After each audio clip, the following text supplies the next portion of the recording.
They'll reach the coast, they're marching merry-go-round rain. Give me reach the coast, they're marching merry-go-round rain. Give me reach the coast, they're marching merry-go-round rain. Give me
reach the coast, they're marching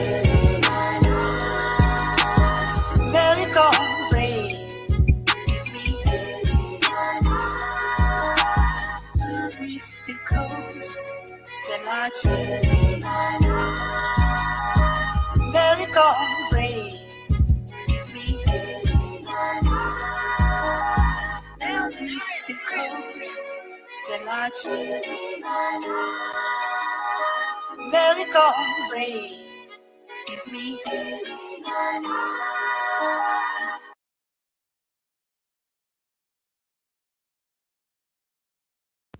What is up? What is Secret up, Service agents everybody? who had What the hell's going taken on? part in. Oh, what's happening, everybody? What's going on? What's going on?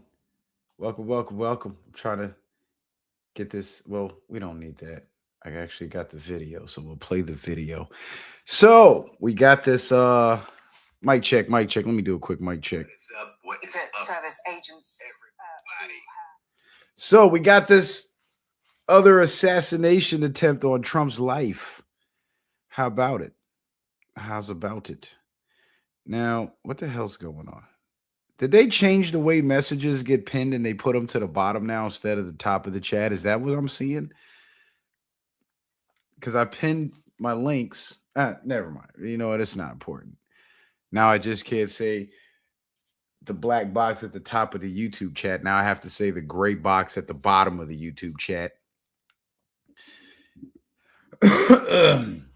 Now, there's a big controversy of surrounding this situation, right? There's a big discussion. Everybody wants to know, is it real? Is it fake? Is it staged? Whatever. And most, based on what people have been predisposed to believe, I guess I should say, has kind of been the determining factor of whether they believe this was staged or if they believe it was a real event. Right. And you guys have been waiting to hear my opinion on it for a very, very long time. And I've been waiting to get more information, get more facts, see what else comes out. And I think I've reached a point where I'm ready to talk about it. And it just so happened to be Wednesday night. So, why not? Right. But thank you guys for being here. I do appreciate you guys being here. It's pretty awesome that you guys are here. And we're going to talk about it because if you want to know what my opinion is, I'm going to tell you what my opinion is, and then we'll spend the whole show justifying it, right? My opinion on this situation is that it is a staged event, but not staged in the sense where Trump and his people got together and decided, yeah, we're going to hire this guy and use him as an actor to do this and that and so on and so forth. But it was staged in another way. And there are some real legitimate elements to the situation. So I would say it's 75% staged, 25% real. Because here's the thing, when we get into these discussions and these debates, right? Most times you'll find everybody either on one side or the other, right? Either it's 100% fake or it's 100% real, and we never really find a way to meet in the middle. But this took me back to the Butler, Pennsylvania shooting, right? And I've come to realize, yes, the bullets were real. Whoever fired those bullets was real. The assassination plot was real, but the story that they told us about the person who was the shooter was obviously fake, because they messed around and they showed images of the shooter's body laying on top of the roof after the state police sniper took him out. And that body does not match the body of the person they say did it, the Thomas Crooks kid. Also, the state police were given orders to stand down once they spotted the shooter. And the state police sniper that actually took the shooter out, once that shooter opened fire, he lost his job. Did you guys know that? They fired him for that. Then it just so happened that when Kamala Harris got chosen by the Democratic Party to be their queen bee, she selected the governor of Pennsylvania. I believe his name is Josh Shapiro, small hat. She selected him to be her first running mate for vice president. I'm sure you guys didn't hear. I'm sure you guys may not have known that, but in case you didn't know that, or I'm sure most of you guys know that, but in case you didn't know that, that really happened. But then she switched her pick from Josh Shapiro to Tim Walz. Why? Because Minnesota was the epicenter of their illegal funding. That was their main valve to siphon taxpayer money from the government, and having Tim Walz in the White House would ensure that none of those operations get touched. So that was one reason to choose Tim Walz over Josh Shapiro, because Tim Walz had more to offer, whereas Josh Shapiro, making him the vice president, would have just been a basically a consolation prize for assisting them with killing Trump, which doesn't serve the agenda in any further capacity. Right. So Tim Walz obviously was the better pick, because who would you choose? The guy that you owe a favor to, or the guy that can bring millions of billions of dollars to the table? Well, the guy that could bring billions of dollars to the table, obviously. So Tim Walz was chosen instead of the governor of Pennsylvania. And the reason why the governor of Pennsylvania was one of Kamala Harris's top picks was because the governor controls the state police. The state police answer, basically, the governor is like the commander in chief of the state police. So if the governor really wanted to be hands-on, nothing goes down with the state police unless the governor is directly involved. And movie reference, King of New York. But anyway, and so if the state police were ordered to allow the shots to be fired at Trump in Pennsylvania, then that means those orders could have very likely have come down from the governor. So the assassination plot in Pennsylvania, things that led up to it and things that happened after it, seem to suggest that that was a real plot, that was a real event. But of course, the news stories about who did it and all that seem to be a little weird, a little shaky compared to the evidence that we actually see. So we've seen staged events before, but we've also seen events where there was a mixture of real elements and the staged elements. The Charlie Kirk assassination was a prime example. There was a mixture of real elements and staged elements. The individuals that were summoned to do the shooting showed up to the scene, but none of them got to shoot because the staged event with the fake explosive under Charlie Kirk's shirt, the movie prop, popped and made it look like he got shot by somebody else, and he went down, and the Egyptian military flew him out of there, and they took him to Valhalla, which is witness protection, which Kash Patel told us about when he said, well, I'll see you in Valhalla, to Charlie Kirk after the so-called assassination. So we've seen real elements, fake elements. Now, with the Charlie Kirk assassination, it was very interesting because somebody put the word out that there was a hit on Charlie, right? And instead of just selecting one hitter, one operative to go in and do it, for some reason, this message went out to several operatives. So each one of these individual operatives thought that they got assigned the contract on Charlie Kirk. So naturally, they prepare themselves, they do their planning, they arm up, they gear up, and they show up. But then they show up, and the plan that they were told was going to be executed turns out to be something different. And now they're at the scene of a high profile assassination, armed to the teeth. And now they have to get out of there. So, what happened in the footage and in the pictures of the aftermath of the Charlie Kirk hit? What we saw was a lot of suspicious individuals within the crowd. Well, not a lot, but several, at least 3 or 4, carrying long guns, dressed weird. One guy came out with a pistol in his hand, but he could have been a concealed carry, individual, or whatever the case may be. But it reminded me of that movie with Don Cheadle. I can't remember what the name of the actual movie was, but it was the movie when he joined the Muslim terrorists. And at the end of the movie, throughout the whole movie, his job was to have bombs built and plan a mass attack throughout the city where they would send different bombers onto different city buses. And then at the same time, they'll all detonate their devices, causing mass casualties.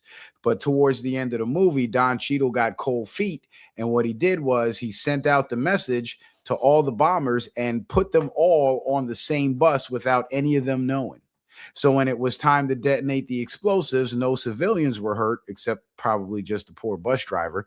But all the bombers who were willing to carry out the attack, they were all on the same bus and they all died.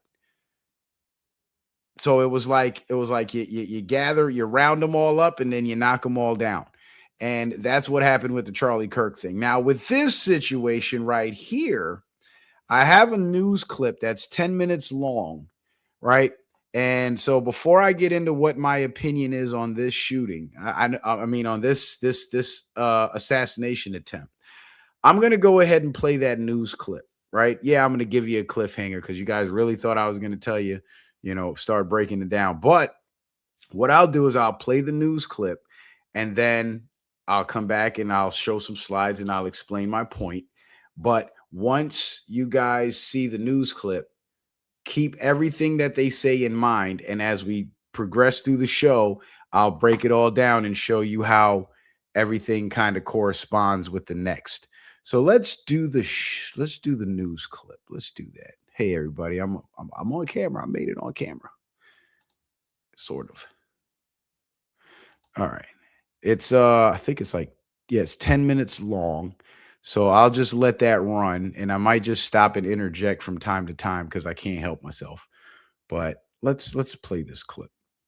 Service agents who had taken part in securing the president tonight. If I can just quote what he said, "We saw exactly what our brave men and women do each and every day to protect our protectees." I believe we have Alan Fisher standing by for us. Alan, so just talk us through some of the highlights of what we heard here. We are now starting to get a few more details about the gunman himself.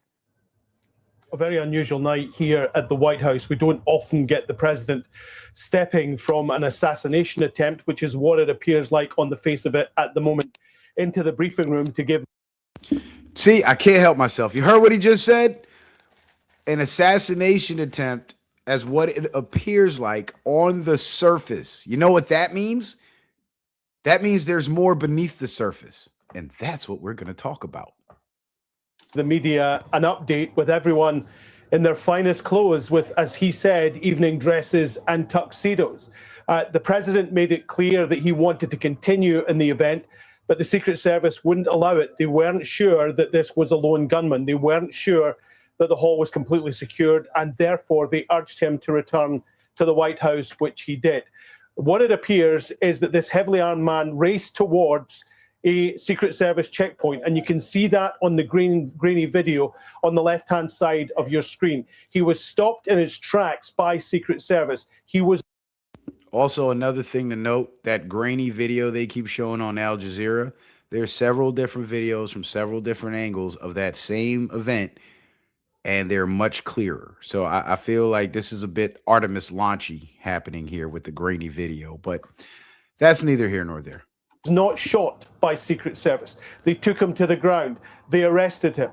Now, clearly shots were fired. That's what was heard in the hall. A number of people started scrambling under tables. We had the incredible moment of Secret Service agents rushing onto the stage, speaking to the president. The president seemed quite taken aback by the news. He himself initially had thought a tray had been dropped or it was gunfire. Well, it was gunfire. And the Secret Service agents spirited him out of the hall along with the First Lady and other members of the cabinet. And on the stage of the White House Correspondents' Dinner, we saw Secret Service agents armed with guns standing, looking out over the hall in case there was another threat. Behind the scenes, Donald Trump, as I say, was keen to see the event continue, but Secret Service insisted that he return here to the White House, which he did. He said that he didn't believe that the building was very secure. We're hearing from the police just in the last few minutes that the man who carried the guns was in fact a guest at the hotel. He comes from California. That we got from the president. And he says he must have been slightly deranged to do what he did. This is the third. So he was a guest at the hotel. Interesting. Keep that, write that down. Third time that someone has tried to kill Donald Trump.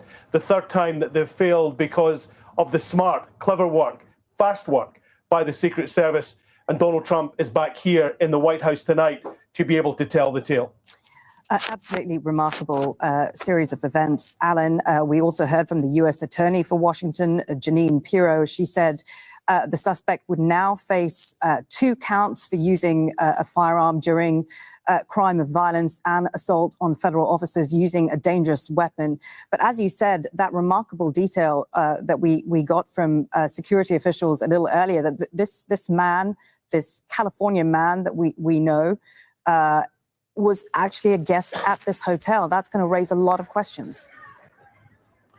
The security around these events is normally incredibly tight. Security around the president is normally incredibly tight. And there will be inquiries. How did this happen? Why was this allowed to happen? Were there any failings in the system? Could this have been foreseen? But that is all for another day. At the moment, they're trying to piece together exactly what happened in those. Could it have all been foreseen?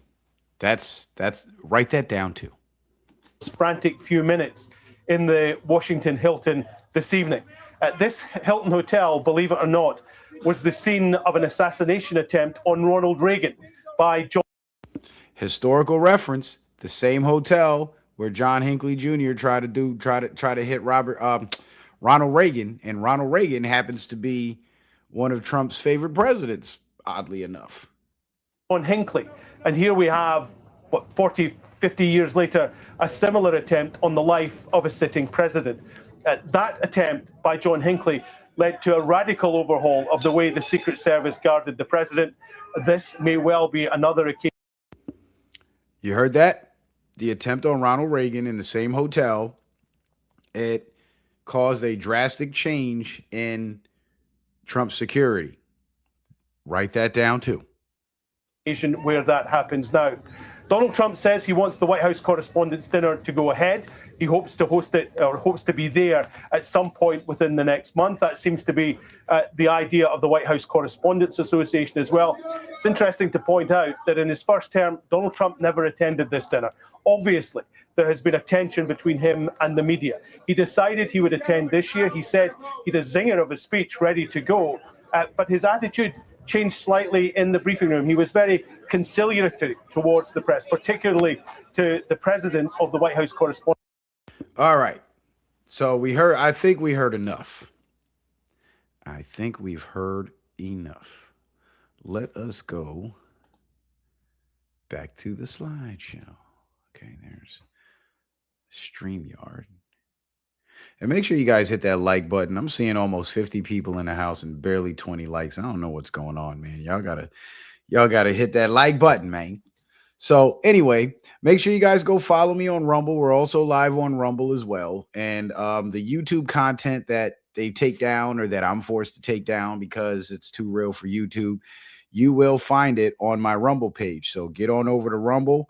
You're not missing out. you're going to get more than you bargained for. So follow me on Rumble. Also, last but not least, if you guys would like to support the show, you can do so by sending in a kind donation via Cash App, PayPal, or Venmo using the tag scrolling across the screen in the banner below. The links that are pinned to the bottom of the YouTube chat in the gray box where it says Citizen Man TV in yellow. Just click the yellow, the box opens up, and all the links are there. And I want to give a big shout out to my good brother Lee 14224. Hit me with the 15. I guess that's 5 for each of the last 3 shows. Shout out to my brother Lee. He says, have a great show. Appreciate you, brother Lee. Thank you for that support, my brother. Appreciate that. And let's get into it, man. Let's get into it. So is it a failed hit or a staged event? It's both. How can it be both, Citizen Man? How can it be both? Well, I'll put it to you like this. The real elements of it was the individual and the planned attack. The staged element of it is allowing the attack to happen, stopping it without actually, offing the guy, and now use the publicity of it to radically increase his security like Ronald Reagan did. I believe that the Trump administration and Secret Service and the security team and everybody, I believe they knew this guy was there. I believe they knew what he was planning and they were ready for it. So once he took action, they were able to stop him because they were already one step ahead of him. Hence, everything played out the way it played out and nobody was killed. But at the same time, they're playing it up now to get more security for Trump. Because here's the thing. Trump has no motive to have somebody paid to stage an event, an assassination on him, because he doesn't need the political clout. This is his second term. He's not going to be running for president in 2028. We don't think, right? He's supposedly winning the war in Iran and kicking their ass up and down. So he should be fine. So why would he have to stage this? Well, here's why. In order to trigger the increase in security, and the increase in security is for several reasons, because there are certain things that his administration is doing here at home and the military is doing abroad that is causing a major disruption in the ebb and flow of what we call the deep state, or the controllers of the world. Their whole business model is collapsing. The Rothschild banking system, it's rooted in Israel. It originated in Israel, but their main financial center, aside from the Vatican, is what? City of London. City of London is now under siege because of the blockage of the Strait of Hormuz. They're disrupting their business. And as their business is being disrupted, every federal employee, federal, state, and local government employee is under the microscope because they're looking for the infiltrators. They're looking for the rats, and they're finding them. The FBI is now doing raids all throughout Minnesota. You remember all those fake daycares and healthcare centers that Nick Shirley was exposing on YouTube a few months ago, like late last year?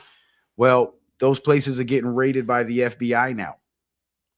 And not only that, we're starting to see mayors and other low-level politicians getting indicted for financial crimes, for stealing taxpayer money. So Trump's pissing off a lot of people right now, not to mention what we talked about in the last 2 streams about the war in Iran actually being targeted strikes against Israeli Mossad spy networks. So Trump is doing a lot to piss off some dangerous people. And in doing these things and pissing off these dangerous people, he's going to draw all kinds of negative attention towards himself, to the point where people are going to start popping up trying to kill him. And he knows this. So what do? You get out in front of it by allowing this nincompoop that they knew wasn't going to be successful in his attempt to carry out his attempt. Then you use all the media publicity to beef up your security, and that makes it 10 times harder for any more skilled, more elite, more connected individuals or operatives that might be given the contract on Trump to even be able to attempt it. You see what I'm saying? So think about this. Let's say the correspondence dinner went off without a hitch. Nothing happened, right? Let's say that was the case and security remained the same. Well, whoever is deciding that Trump's got to go and we're going to hire a team to take him out, they already know how security moves. They already know, the layers of security that Trump is behind. So they would have a plan of how to infiltrate and penetrate those layers of security.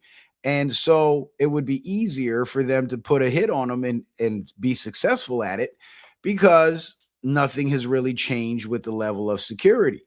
But if you know that elite assassins are going to come for your head, you let the nincompoop wannabe assassin come for your head, make it a public spectacle, beef up your security, and now the more elite assassins have less of a chance of succeeding because now they got to study your operations and your security protocols all over again. Now they got to go back to square one. You see what I'm saying? Because imagine this, right? Trump's pissing off the most dangerous people in the world right now. And he attends the White House Correspondents' Dinner at a hotel. Don't you think that the NSA, Naval Intelligence, maybe even Secret Service themselves have done a full sweep on everybody who's in that hotel, that's a guest at that hotel, and they know who's who? This is what the spy apparatus is for. It's to spy on people that are within range of the president or very important people. That's the way it is. And because they have access to all this technology, don't you think they saw in his phone? Don't you think they saw his devices? Don't you think they saw his social media with all the anti-Trump bullshit on it? And then don't you think they were able to piece together his purpose for being there? Because, well, why is he there at this particular time on this particular day? And he's got no business being in this town. You see what I'm saying? So they knew ahead of time that this guy was coming, and that's the staged element of it. I believe that this guy was really a Trump derangement syndrome victim of the mainstream media. I believe that this guy really was a hardcore leftist and obviously a loser and wanted to make a name for himself, or as they say in the mafia, make his bones, right? And he saw an opportunity to do it, and he tried it. But I also believe that the Trump administration knew that this guy was going to try this, and they knew that this was going to be good for the cameras. So they were going to use his antics to promote their need for tougher security. You see what I'm saying? So it's staged and it's real at the same time. This is how it's possible. So it doesn't have to be one or the other. It actually can be both because there's elements within the same situation that fall under the staged event category and elements that fall under the failed hit category. Does that make sense?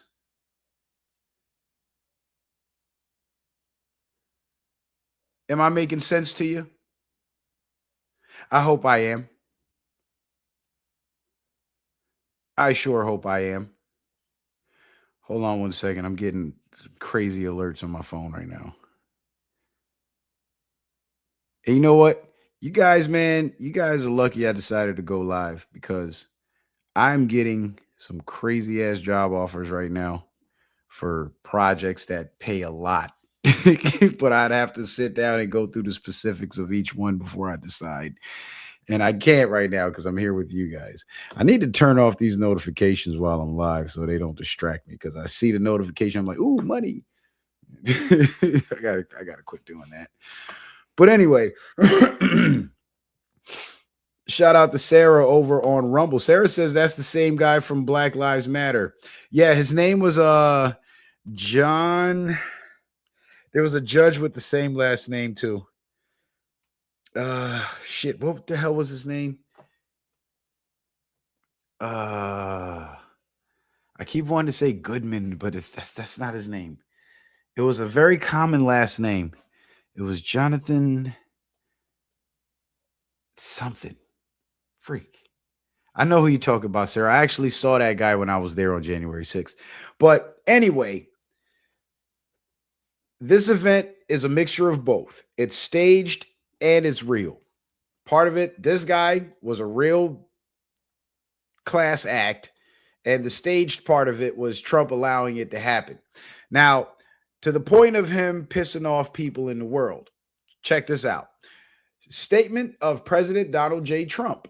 Based on the fact that the government of Iran is seriously fractured, not unexpectedly so, and upon the request of Field Marshal Asim Munir and Prime Minister Shehbaz Sharif of Pakistan, we have been asked to hold our attack on the country of Iran until such time as their leaders and representatives can come up with a unified proposal.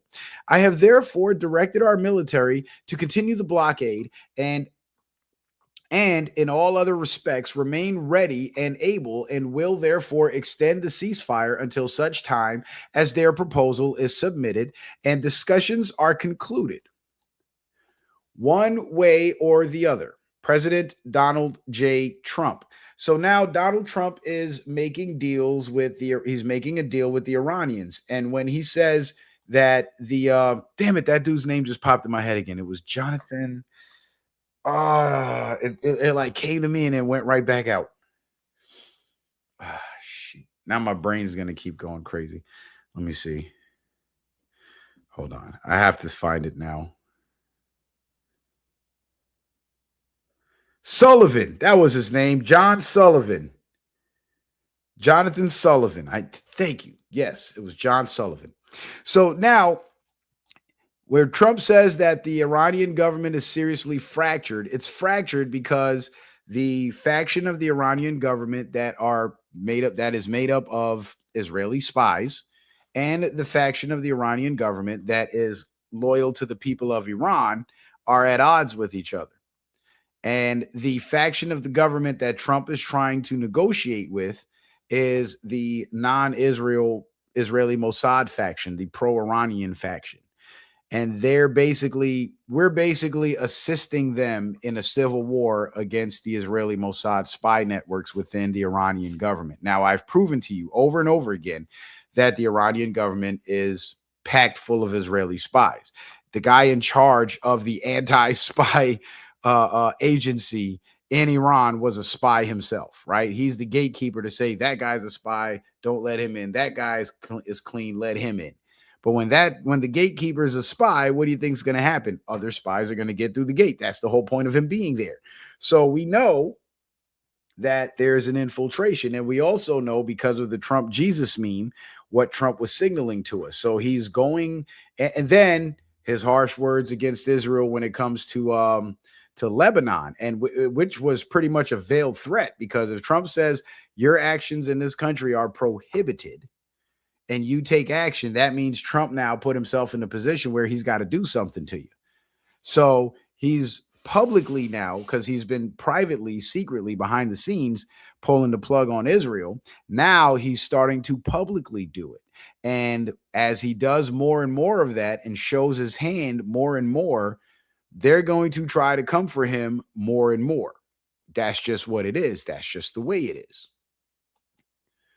Now, we talked about this at length in the last stream, so I don't have to go through that with you again.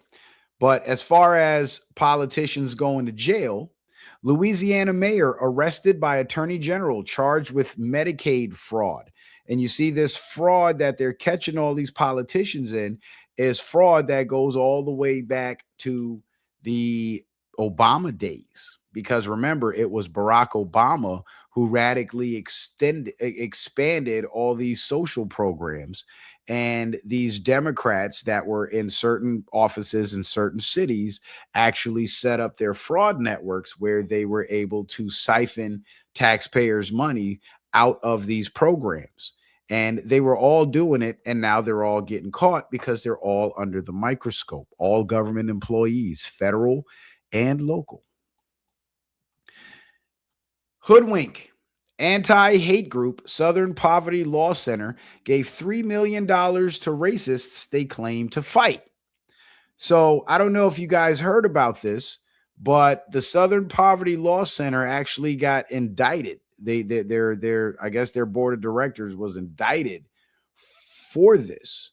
And this is what we conservatives have been saying for the longest.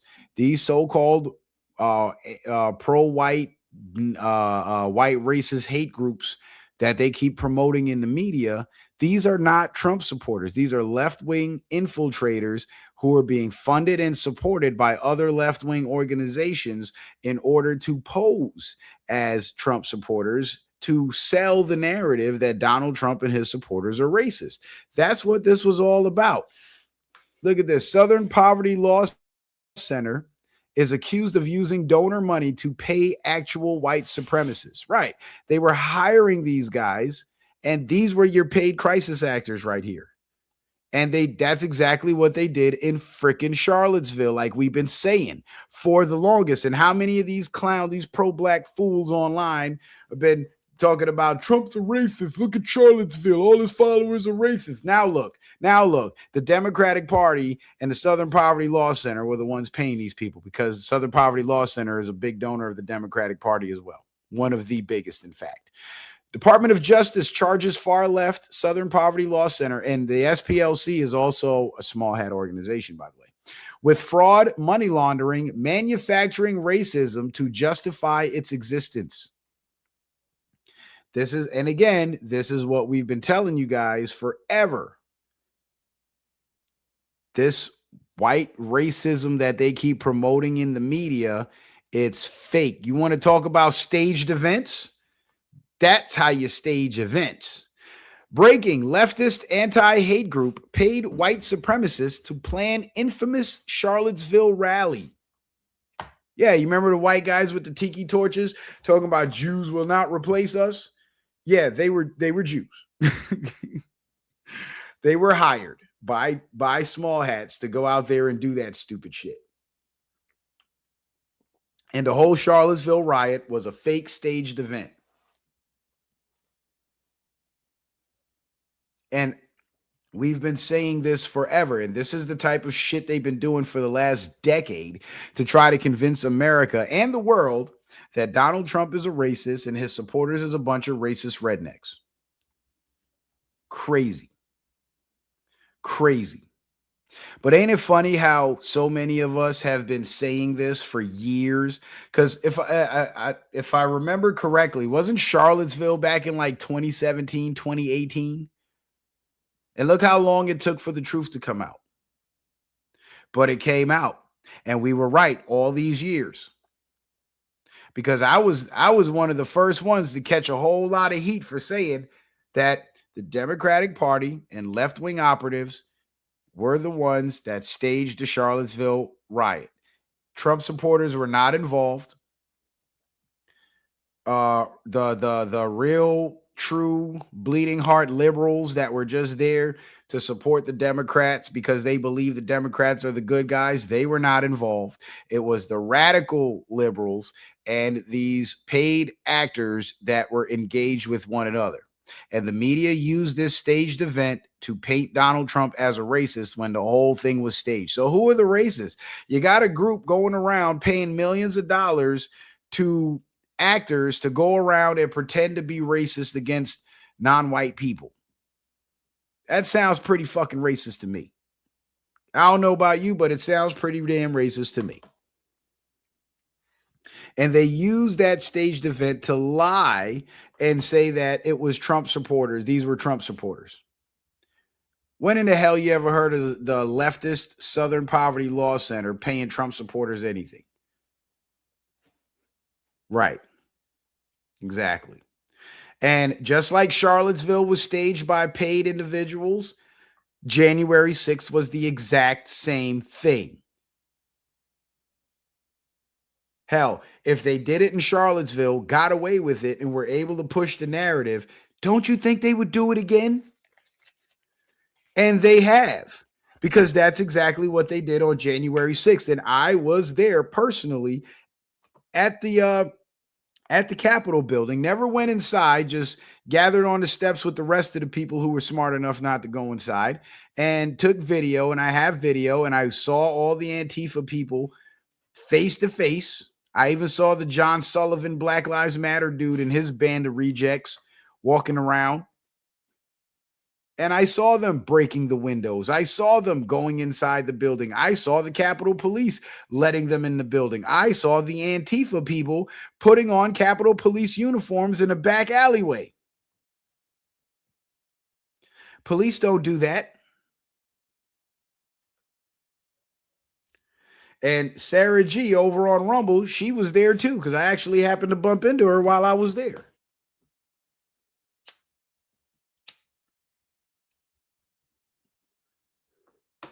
And again, if they did it in Charlottesville, and you know how you knew that these so-called Trump supporters in the crowd on January 6th were not Trump supporters and they were Antifa clowns and Black Lives Matter clowns? Because they were all wearing COVID masks.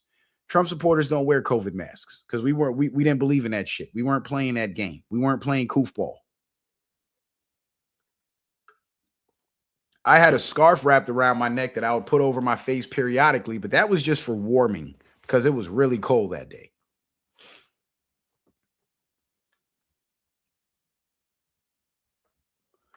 But again, now it's been proven that they did it, that they staged it in Charlottesville, and they staged it on January 6th too. So all you clowns out there that have been saying, oh, Trump supporters and the insurrection and the riots, y'all all should get sued now for lying. I hope some Charlottesville lawsuits come down about this shit because a lot of people got lied on and got called racist over some paid staged bullshit. You want to talk about staged? Look at all the fake hate crimes from the Democratic Party once Trump got elected. Between January 2017, Inauguration Day, and November 2017, there was at least 50 or more fake staged hate crimes around the country where non-white people would send racist letters to themselves or vandalize and graffiti their own property with racist messages and call the police and lie and say that some racist white person did that to them. LeBron James even did it. Called the police and claimed some racist person wrote the N-word on his gate. And then within 30 minutes, by the time the police get there, there's nothing on the gate. And he tells them, oh, it's been painted over. Even LeBron James was in on it. That's how pathetic it was. So you want to talk about staged? Don't look at us. So FBI Director Kash Patel just dropped a bomb. The far-left Southern Poverty Law Center has been indicted for funneling millions of dollars to actual extremist groups, including the KKK and the National Socialist Party of America, in order to fund their crimes. The same organization that spent decades labeling conservatives, Christians, and pro-family groups as hate groups was secretly bankrolling real racists and Nazis for profit and chaos. How you like that? How you like that? Thank you, Kash Patel. Thank you, Kash Patel, for doing some real FBI work for once. I appreciate it. And I know you're doing some real work, but thank you for letting the public know for once. Because we were getting a little worried there that, you want some bullshit. Now, Israel is sinking, and Israel is sinking fast. Israeli President Herzog has decided against granting Prime Minister Netanyahu a pardon in his corruption case. Yes, in case you guys didn't know, the country of Israel, the state of Israel is completely divided. There are people that want to destroy and take over the entire Muslim world, and then there's people in Israel that want to coexist in peace.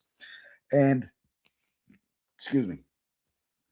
and Benjamin Netanyahu, who was killed in some Iranian strikes, has been replaced, of course, and he has been, let's just assume the replacement is the real him. Let's just play that game for a second.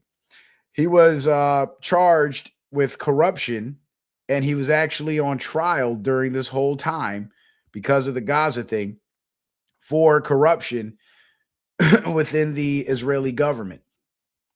And it looks like he's going to be convicted. And the president, because the president and the prime minister in Israel are two different positions, the president who can pardon him and let him off the hook is saying, no, I'm not going to pardon you. Whatever happens to you happens to you. So Israel is falling, and they're falling fast. And this is partly because of Trump's work with the Iranians to remove the spy networks and lay siege to one of Israel's biggest strongholds, aside from the United States, being Europe. Israel is falling, and they're falling fast. And they're falling because Trump is no longer supporting them the way previous presidents have. And that's caused a big problem for them. Now, to the staged event. Trump rushed off stage after shots fired at White House Correspondents' Dinner. Okay. So you guys already know the story. You've seen the news reports. You've seen the clip that I've played. But let's dig a little deeper. So White House Correspondents' Dinner shooting suspect Cole Allen mocked lack of security on every leg of cross-country journey in manifesto. Actually insane. Yes, and you know what? New York Post actually published his manifesto word for word, and guess what we're going to do tonight? Yeah, we're going to read it. Yes, we are. And guys, please don't forget to hit the Cash App, hit the PayPal, hit the Venmo, and support the show. Support the operation. And also hit that like button. Don't forget to hit that like button.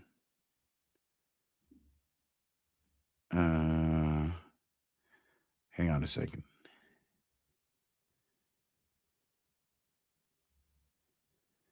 Yeah, I got to start promoting my Citizen Man Cash App too. I got a Citizen Man Cash App. But the Cash App that's on screen is the one that I would prefer for you guys to use, because that's the one that actually gives me alerts. The Citizen Man one, for some reason, doesn't. But yeah, so this is your guy right here. This is the guy that thought that he was going to kill the president of the United States. This is him. Now, some would say he's a paid actor and it was all staged and this and that. I don't believe he was a paid actor. I believe this guy, because he's got that look. And I believe this guy really was about that and was really going to try to do that. But I also believe that Trump and his security team knew way ahead of time, because he doesn't exactly look like the type that's pretty good at covering his tracks. You know, I mean, he's mocking security on every leg of his cross-country journey. Like, don't you know there's tolls, there's cameras, they'll track your ass. There's cell phone towers that your phone's going to ping from in every city you drive through. They know how fast you were going. They know what car you were in. They know where you stopped for food and to use the bathroom and finger yourself. They know everything. But check this out. This guy was actually pretty well connected. Well, would you look at that? Correspondents' Dinner has been Correspondents' Dinner shooter, I guess they meant to say, has been identified as 30-year-old Cole Allen from Torrance, California. Cole is a former driver for Savannah Guthrie, and his wife is currently working as her assistant. And I believe Savannah Guthrie is an ABC or NBC News reporter. Right? Is that who she is? Hold on, let me see. Savannah Guthrie. Yeah, American broadcaster and journalist. Yeah, NBC. And we already know what time it is with NBC. So he's connected to the liberal side of things. And not only that, check this out. This is where it gets even more strange. Cole Allen, the man who attacked the White House dinner, was an intern at NASA and worked at the Jet Propulsion Laboratory. According to his LinkedIn profile, he has been a self-employed indie game developer in San Gabriel, California since 2018. There, he designed and released a C++ video game called Boredom on Steam and is currently working on a second game.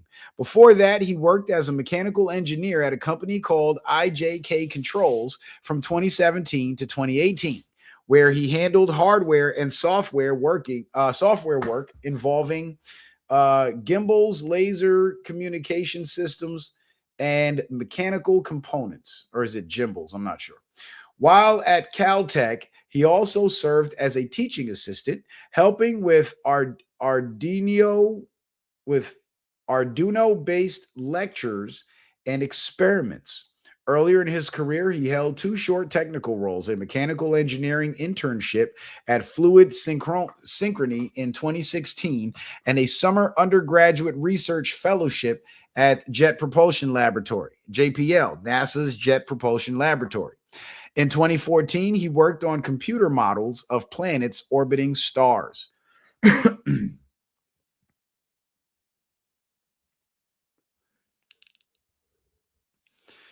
Is Nancy Guthrie Savannah Guthrie's mom Shane M? Is that what you're telling me? Because I don't know.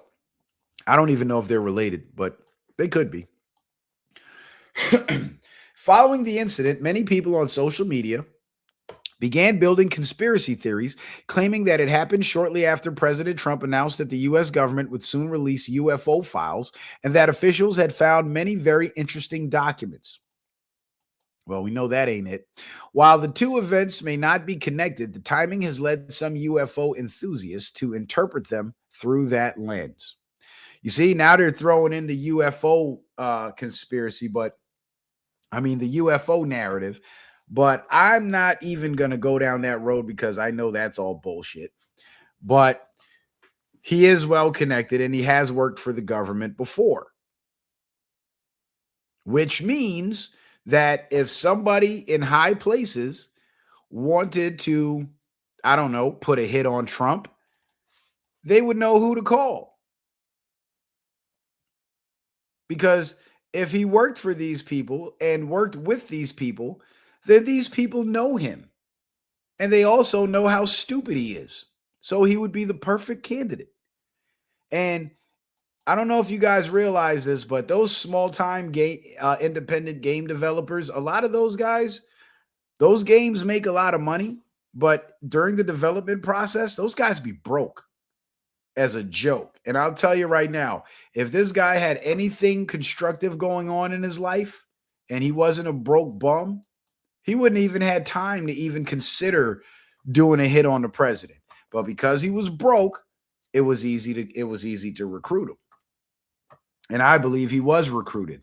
But what they didn't know is that right now, and this is why Trump hasn't made this public, but I've been showing you guys evidence of this. Since Trump took office in 2025, after Inauguration Day, and Doge came into being and took action, every single government employee, former and current, have been under the microscope. Every single one. How you think they're catching all these people with fraud? They're investigating everybody. They're tracking everybody. And I wish Edward Snowden would have been a little more clear about this when he was exposing the government spy apparatus. And I'm not sure if he was, but what I don't recall him saying is that the main people that are going to be victims of this spy apparatus are the people who actually work for the government. They get watched more than the people that the government is targeting. And considering that we're in the era of Trump, where America is so divided, there are people within the government that are so against Trump and so anti-Trump and have so much Trump derangement syndrome that they're going to do everything they can from their position to sabotage the Trump administration's agenda. So it would benefit the Trump administration to keep an eye on the people that work for them so nobody from within can sabotage what they're trying to do. And we saw a lot of that in Trump's first term. This is why the purge of the federal government had to happen. Go look up how many federal employees got fired since Trump took office in 2025. The number is staggering. So when I said in the beginning that I believe that they knew this guy was going to come and he was going to do this, well, I think I've made a pretty good case for that claim. His involvement, I believe, was real and it was authentic. And he really was a crazy guy that thought he could pull this shit off. And perhaps he was hired or influenced by some higher power that had access to his psychological profile through his work with the Jet Propulsion Laboratory and his connection to Savannah Guthrie through, by way of NBC. But I also believe that with Trump and his administration knowing this ahead of time, they used that opportunity to capitalize on it because Trump's pissing off a lot of powerful people right now.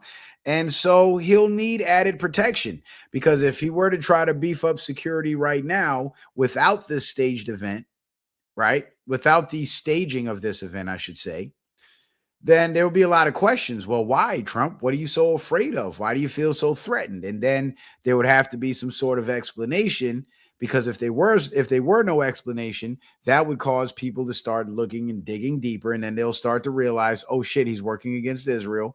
He's throwing a monkey wrench in their whole program. He's helping to prop up the BRICS by secretly assisting Iran and Russia and China. And he is pissing off a lot of powerful people, so he needs more security. Then there's more of a likelihood that the plan would be exposed.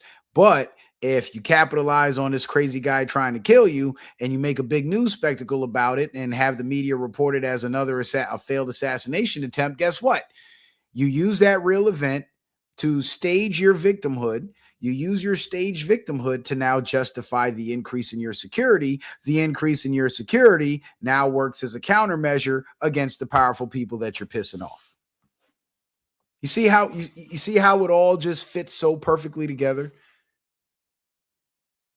You guys tracking with me? You guys follow me?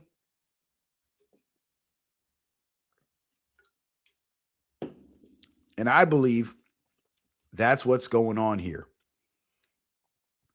Because here's the thing. There is no way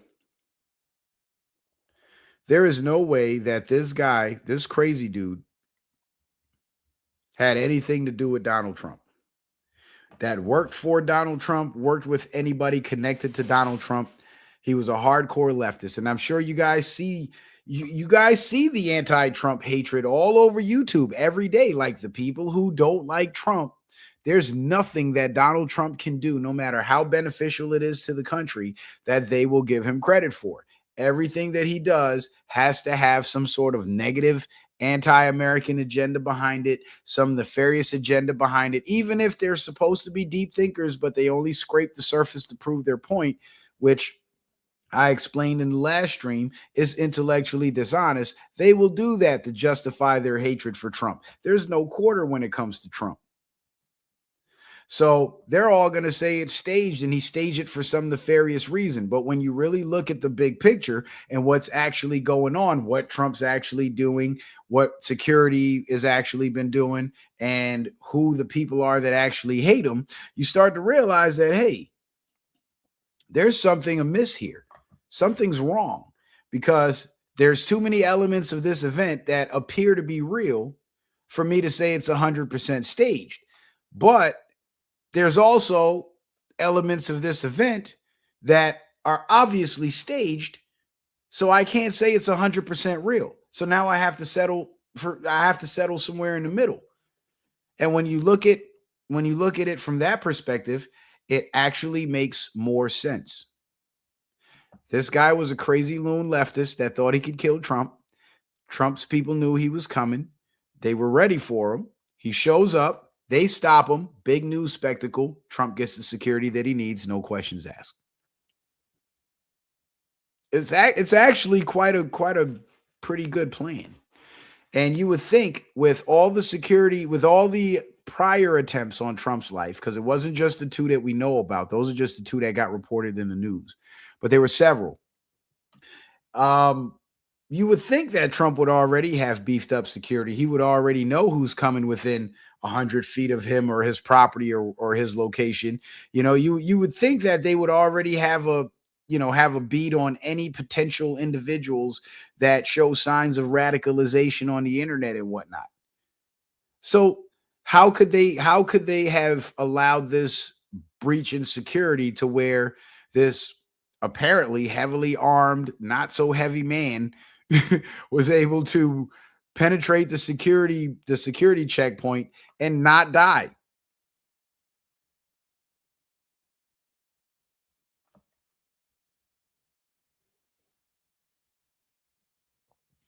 Bard says, actually, Citizen Man, I was disappointed at uh, the White House Correspondents' Dinner because I was expecting Trump to round them all up and charge them with sedition.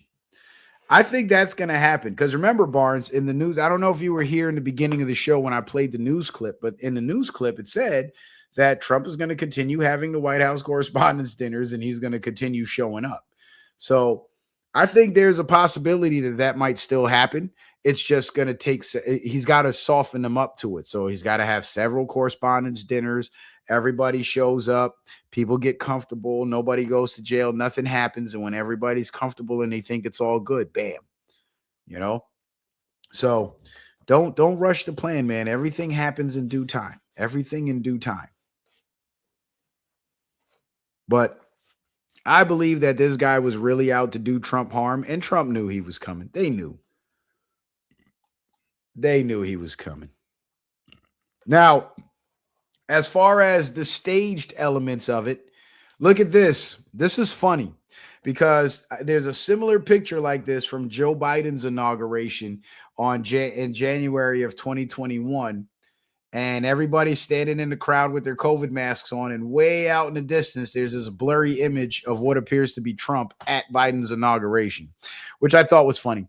But this picture is spreading very quickly as people begin to realize who was watching from behind the curtain. Now, aside from this Secret Service agent grabbing that lady's boob, I think she likes it. Yeah, if you look, there's a man behind the curtain that appears to be Donald Trump. This is the stage part.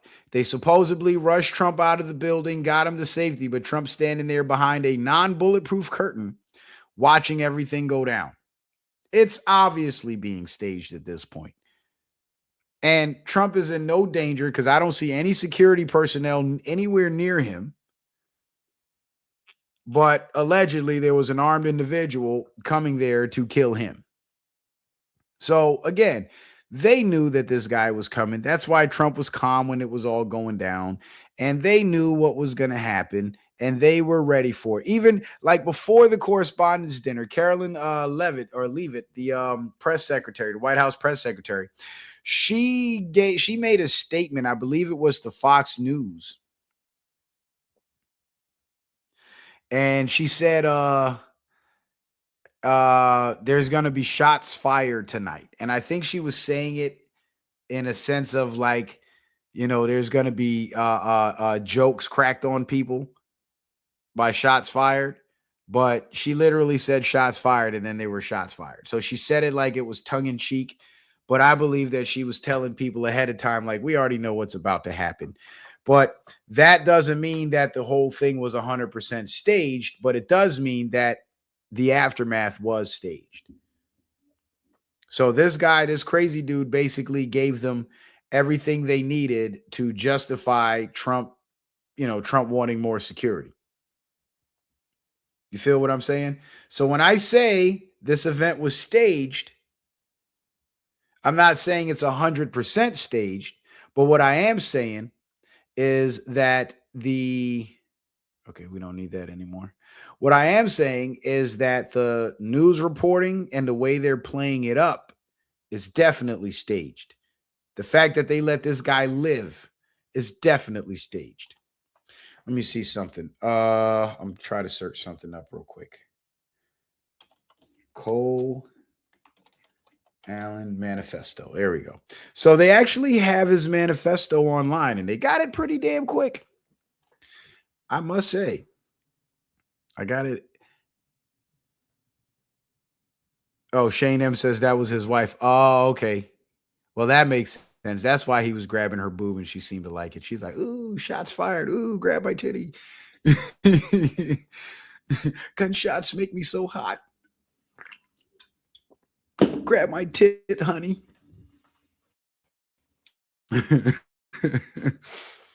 Oh, man. They don't make them like that anymore. All right. So, read White House Correspondents' Dinner suspect Cole Allen's full anti-Trump manifesto. Gotta love it. Gots to love it. And I hate how slow this thing takes to load, but whatever.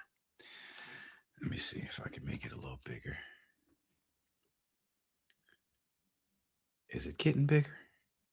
It's gotten a little bigger. All right, here we go. Accused White House correspondent.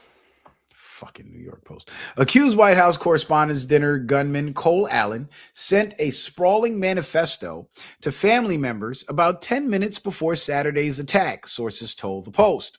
The 1,052-word massive obtained by the Post Sunday morning, signed Cold Force friendly federal assassin Allen, outlined his rules of engagement for the shooting and stated he believed it was his righteous duty to target administration officials.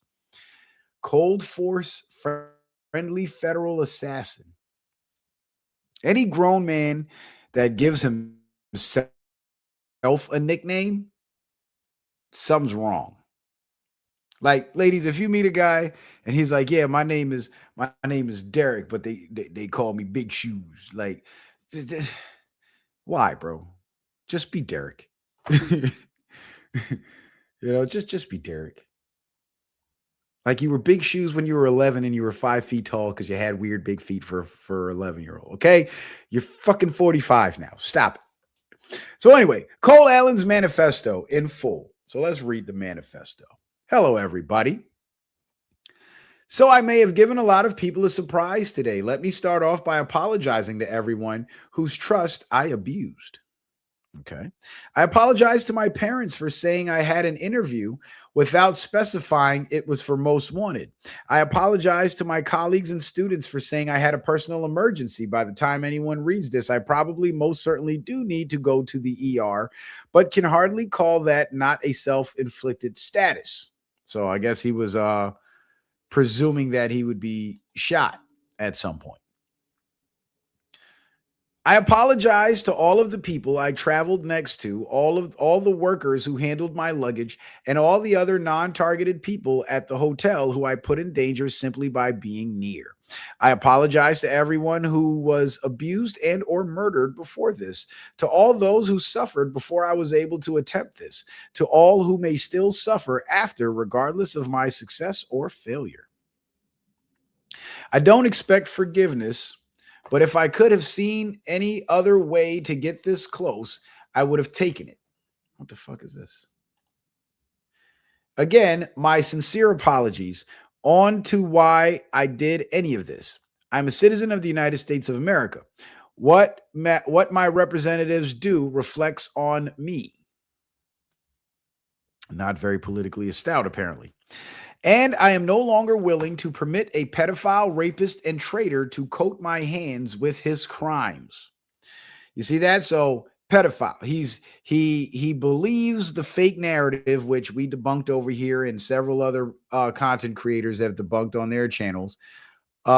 He's referencing the Trump being mentioned in the Epstein files crap, where any mention of Trump in the Epstein files was the pedophiles talking bad about Trump, and crazy leftist paid shills and former dried up, can't make no money no more hoes lying to the FBI, to the Department of Justice, about being victims of Trump and Epstein so they can make a dollar and make a name for themselves.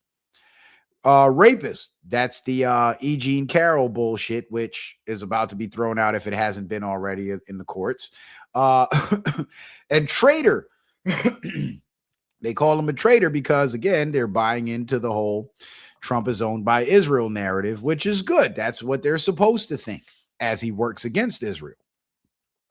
But anyway, So this guy clearly is suffering from a severe case of Trump derangement syndrome. Throw all the facts away and just go with the propaganda because it feels better.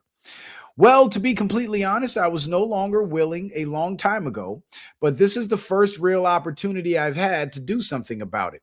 While I'm discussing this, I'll also go over my expected rules of engagement, probably in a terrible format, but I'm not military, so too bad. Administration officials, not including Mr. Patel. So he didn't want to shoot Kash Patel, apparently. They are targets prioritized from highest ranking to lowest. Secret Service, they are targets only if necessary and to be incapacitated non-lethally if possible, aka I hope they're wearing body armor because center mass with shotguns messes up people who aren't. Hotel security, not targets if at all possible, aka unless they shoot at me. Capitol Police, same as hotel security. National Guard, same as hotel security. Hotel employees, not targets at all. Guests, not targets at all. In order to minimize casualties, I'll also be using buckshot rather than slugs, less penetration through walls. I would still go through most everyone here to get to the targets if it were absolutely necessary, on the basis that most people choose to attend a speech by a pedophile, rapist, and traitor and are thus complicit. But I really hope it doesn't come to that. Objection 1. As a Christian, you should turn the other cheek. Rebuttal. Turning the other cheek is for when you yourself are oppressed. I'm not the person raped in a detention camp. I'm not the fisherman executed without trial. He's talking about the drug boats that Trump's been blowing up. And the only reason why they got blew up is because they refused to stop. If they would have stopped, they wouldn't have got blown up. But anyway, I'm not a school kid blown up or a child starved or a teenage girl abused by many criminals in this administration. Turning the other cheek when someone else is oppressed is not Christian behavior. It is complicity in the oppressor's crimes. So this guy really believes the crimes. Okay, so here's a layout of the Hilton. Washington Hilton International Terrace level. So suspect seen running by security checkpoint. That was right here, and then they grabbed his ass. Okay, doesn't matter. Objection 2. This is not a convenient time for you to do this. Rebuttal. I need whoever thinks this way to take a couple minutes and realize that the world isn't about them. Huh, really, Mr. Assassin, friendly federal assassin? Do you think that when I see someone raped or murdered or abused, I should walk on by because it would be inconvenient for people who aren't the victim? This was the best timing and chance of success I could come up with. You see how these Trump derangement syndrome psychos are like self-righteous. First, he says it ain't all about him, but he's some kind of savior that's going to stop the evil, pedophile, rapist. These people they're crazy. They're crazy.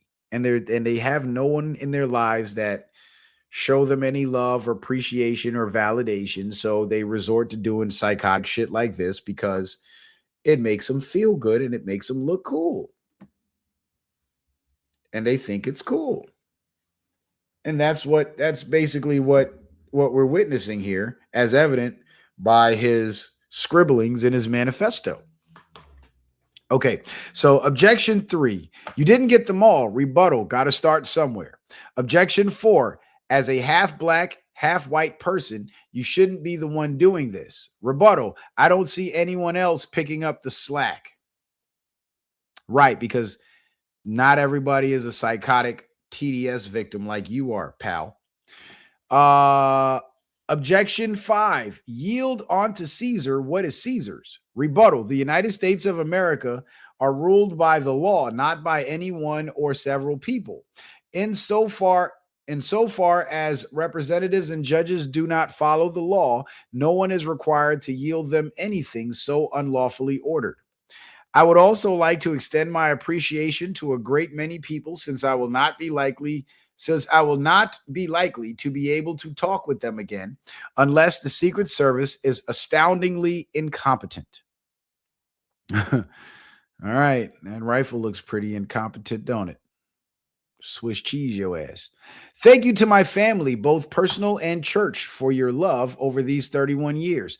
Thank you to my friends. I bet you his church has got them LGBT flags hanging in it. I guarantee it. Uh, and he's probably the choir director. If you guys been to a black church, you got that joke. Thank you to my friends. It's a sugary joke. It's a joke about sugar. Thank you to my friends for your companionship over many years. Thank you to my colleagues over many jobs for your positivity and professionalism. Thank you to my students for your enthusiasm and love of learning. Okay. Thank you to the many acquaintances I've met in person and online for short interactions and long-term relationships, for your perspectives and inspiration. Well, as long as your perspective wasn't pro-Trump, apparently. Thank you all for everything. Sincerely, coal-face, friendly federal assassin, Allen. P.S. Okay, now that all the sappy stuff is done, what the hell is the Secret Service doing? Sorry, gonna rant a bit here and drop the formal tone. Like I expected, security cameras at every bend, bugged hotel rooms, armed agents every 10 feet, metal detectors out the wazoo. What I got, who knows, maybe they're pranking me, is nothing. No damn security, no, not in transport, not in the hotel, not in the event. You see?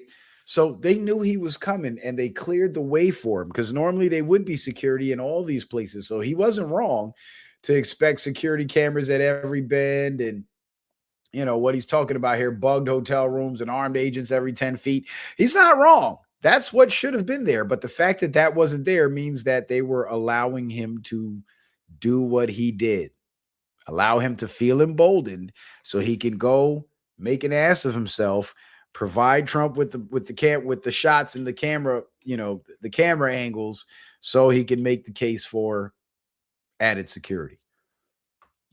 It's actually quite brilliant how Trump used this, capitalized on this idiot.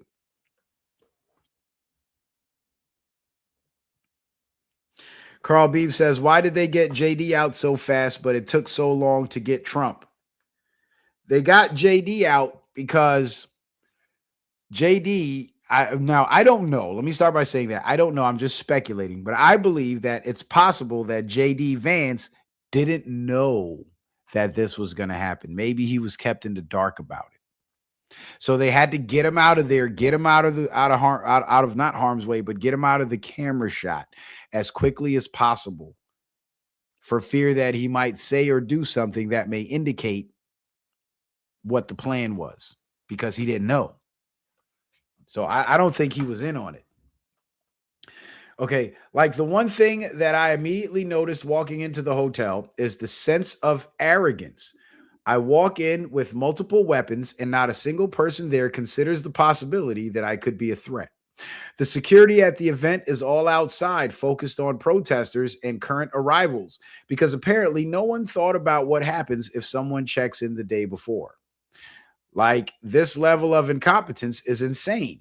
And I very sincerely hope it's corrected by the time this country gets actually competent leadership again. Like, if I was an Iranian agent instead of an American citizen, I could have brought a damn Madus in here. A Madus is a machine gun in here, a 50 cal machine gun, I believe. And no one would have noticed shit. Actually insane. Oh, and if anyone is curious, is how doing something like this, curious of how doing something like this feels. It's awful. I want to throw up. I want to cry for all the things I wanted to do and never will. For all the people whose trust this betrays. I experience rage thinking about everything this administration has done. You see, you experience rage thinking about what the president has done. This man has Trump derangement syndrome. Can't really recommend it. Stay in school, kids. Note, a Madus is a Browning M2 50 cal heavy machine gun, a U.S. military staple for nearly a century, usually tripod mounted. Yeah, mounted. Yeah, the Madus. That's the 50 cal. Yeah, the Madus, because it's the Browning M2. That's what the Madus stands for. So now that we've read the manifesto, there's some things revealed in the manifesto that perhaps we hadn't considered. Like, for example, the fact that the security seemed lax, and this guy felt even more emboldened due to the lax security to carry out what he carried out. And I believe this was completely the aftermath, the reaction to it by the Trump administration was completely staged. They knew he was coming. But I don't believe that this guy was hired or paid by anyone to go do this. I really believe he did this on his own, and he really thought that he was some sort of hero or some sort of freedom fighter or something, and went ahead with it. But because he was vocal about it and he was talking about it and online and shit, well, he exposed himself. And then when he showed up at the hotel, obviously, I think it would be Homeland Security would do a sweep of every person at every guest at the hotel, who was there, what room they were in, how long they were staying, when did they check in, when are they checking out, that type of stuff, their social media, their political leanings, and anybody with that show signs of TDS, with the anti-Trump political leanings. I believe that those people would be put higher on the priority list and be watched a little closer. Or it could be that this guy said something about it prior and word got back to the Trump administration, or maybe they were watching his social media like they watch everybody's social media and pinged him as a potential threat. And then when he shows up at the same hotel that Trump was supposed to be at, he now becomes a higher level threat. We're going to keep an eye on him. Oh, that's our guy. He's going to pull some shit. Okay. When he pulls that shit, make sure you guys stop him, because you know he's coming. So you don't have to kill him, but you can stop him. And once you stop him, we'll make a big scene in the ballroom. We'll have the news play it up, and boom, I get extra security. So it would have actually served Trump in two different aspects to stage this event, which would be, one, added security without too many questions being asked, and two, getting out in front of any more elite professional assassination attempts that could possibly succeed by staging one and not allowing the professional assassins to have a chance to get at them now. Think about it like this, like getting out in front of it. Back in the days, in the heydays of the mafia, right? Like that would be like the 50s through like the 80s. One of their rackets was extortion, right? So they would go to these local businesses and do essentially what they would call a shakedown, where they would threaten the business owner and tell him, hey, you got to pay us, or the word they would use is kick up. You got to kick up $500 a week, or something bad might happen to your store, to your business, right? So every week, the mafia guys show up to collect their money. And the business owners that said no or refused to pay or couldn't pay, instead of the mafia guys collecting the money, they would destroy the place, right? Or they would burn the place down. They would put the guy out of business, or they would take over his business, right? But there were some smart business owners that were able to get out in front of the mafia's threat. So the wise guys come in, they make their demand, and they say, I'm going to be here on Friday to collect my money, right? So what the business owners would then do is they would get with the neighborhood kids or something, and they would stage an event at their store, like stage a fake robbery and give the police false information on the suspect, or they would have one of the neighborhood kids throw rocks through their windows, create some sort of situation where the police would have to be called. So then Friday comes, the store owner comes, Thursday night, kids threw rocks through his windows, or somebody broke in his store and stole stuff. So now he's got to call the police. So Friday, he's out there all day with the police. They're investigating, doing their reports. So guess what happens? The mafia guys can't come and shake him down anymore because the cops are there. So he gets out in front of it. And let's say it cost $100 to repair those windows. He just spent $100 to get the police out there and make the block hot, which prevented the mafia guys from coming to his place and extorting him for $500. He got out in front of it. You see what I'm saying? So this is kind of what I believe Trump is doing with the staged aspect of this event. He's getting out in front of any future assassination attempts. He's making the block hot so they can't come get him. And he used this one incompetent nincompoop to make that happen. So it was a failed hit and a staged event. Trump knew that the hit was going to fail, and he also knew that he could stage the aftermath to get what he wanted without question. It's actually quite brilliant. It's actually quite brilliant.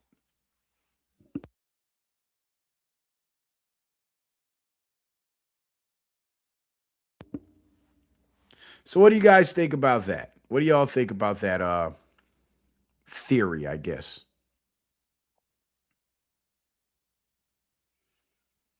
I believe that the Cole Allen dude with all the nicknames, self-appointed nicknames, was really a victim of the media and Trump derangement syndrome.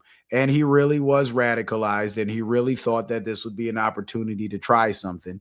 And I believe that the staged element of the event was Trump allowing security to be laxed so this guy can feel emboldened and do what he did without him being killed. And now he's taken into custody. Security is beefed up, and all eyes are on Trump. Also, staging the event or staging the aftermath of the event would draw all the media attention onto Trump and this failed assassination attempt. And this is all everybody's going to talk about for the next week. Meanwhile, the FBI is carrying out raids over welfare fraud in Minnesota and other places. They're also going after, I believe it's another Latino gang called La M in California. So while all this is happening domestically, nobody's really paying attention to it because all eyes are on the Trump assassination attempt. It was perfectly played. It was perfectly played. So just because Trump is using this event to his advantage in staging the aftermath and allowing this guy to do what he did to create the pretext for, the reasons I just listed, it doesn't mean that he did it for a nefarious purpose. It doesn't mean that he did it just to deceive the American people to give himself political clout. And anybody that holds that position, the only thing that they can use to support that position is what's on the surface level. But once you peel back the layers and you go beneath the surface, you start to realize how stupidly simplistic that is, and it doesn't make sense. There would be no reason for it if that were the case. There's nothing to gain from that. And Trump has gotten too far in executing his plan to discredit himself to that level. He's already kind of fallen on the sword with the Iran thing. But we already know what's really going on with the Iran thing. Because we're not just scraping the surface. But because there's so many people out there that only scrape the surface, he can't really give them too much to scrape at.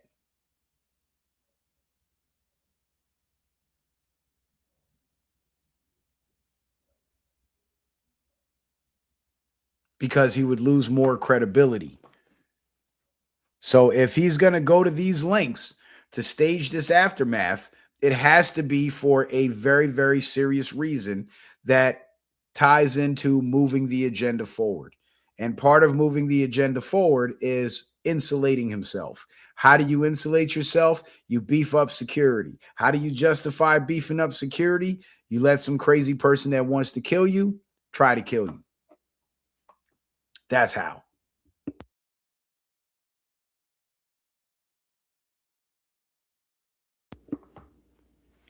Do y'all hear what I'm saying? Now, what are you guys' thoughts? I need to see some comments from the chat. I need some responses. If you guys want to call in, you can too. Just put a 1 in the chat if you want to call in, and I'll drop you the link.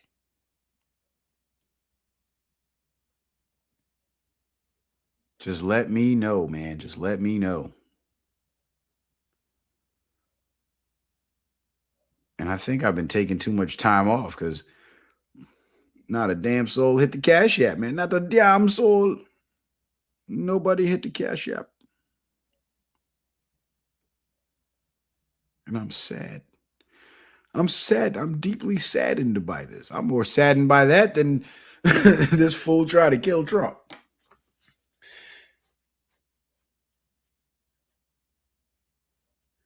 Barnes says guy took a cross-country railroad trip to do it.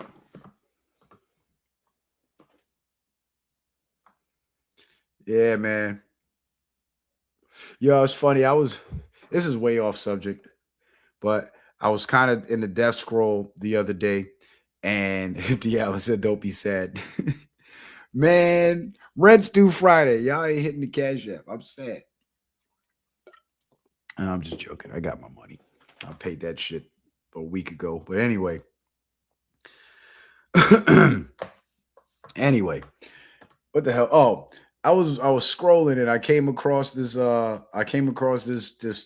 guess this real thread by I don't know who makes it, but it's like AI monkeys, but they got Jamaican accents. So Rasta Monkey is the host of the show, right? And there's an older monkey that he's interviewing that he calls father, because that's what they call the OGs in Jamaica, apparently. So he goes, question, father. The audience want to know who's stronger, man or woman? And then the OG monkey goes, woman is stronger. That easy. And he said, why? He said, so Rasta Monkey's like, why?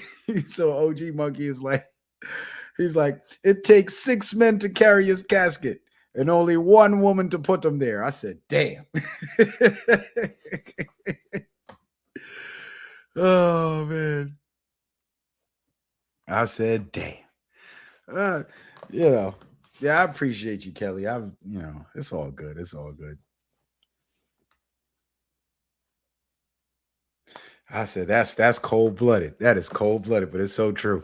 And then there was another one, right? And he goes, so Rasta Monkey, he goes, question, father. I love how they talk. It's just funny as hell. He goes, question, father.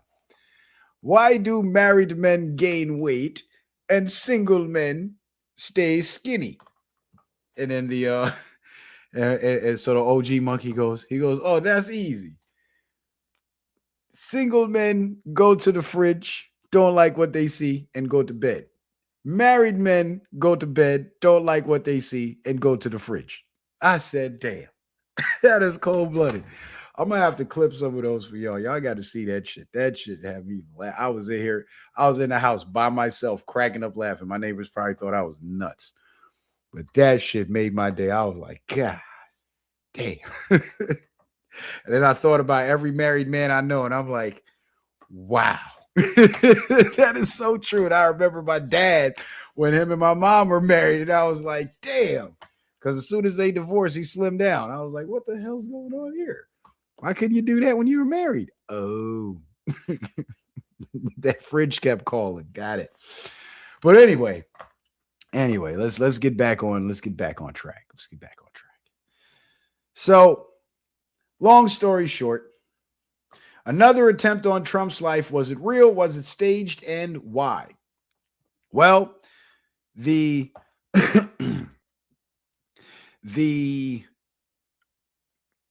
actual attack, the would-be attacker, all those elements, real. The staged elements is the response from security and the now response from the media. They allowed it. It was staged in the sense that they allowed it to happen because they knew it was going to happen ahead of time. There's no possible way that this guy could have slipped through the cracks and them not know he was there. It's simply impossible. Now, if he was staying at a different hotel somewhere up the street or something, then that would have made sense that, it could possibly be real. But the fact that he was in the very same hotel makes no sense. They had to have allowed him to do that. Because there's no other way he could have if they really wanted to stop him, they would have stopped him halfway there.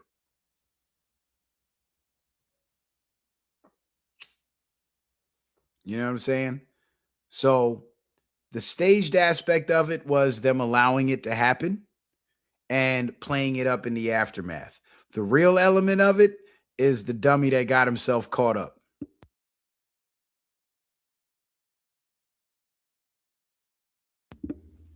Because I don't know if you guys know, but Trump derangement syndrome is real.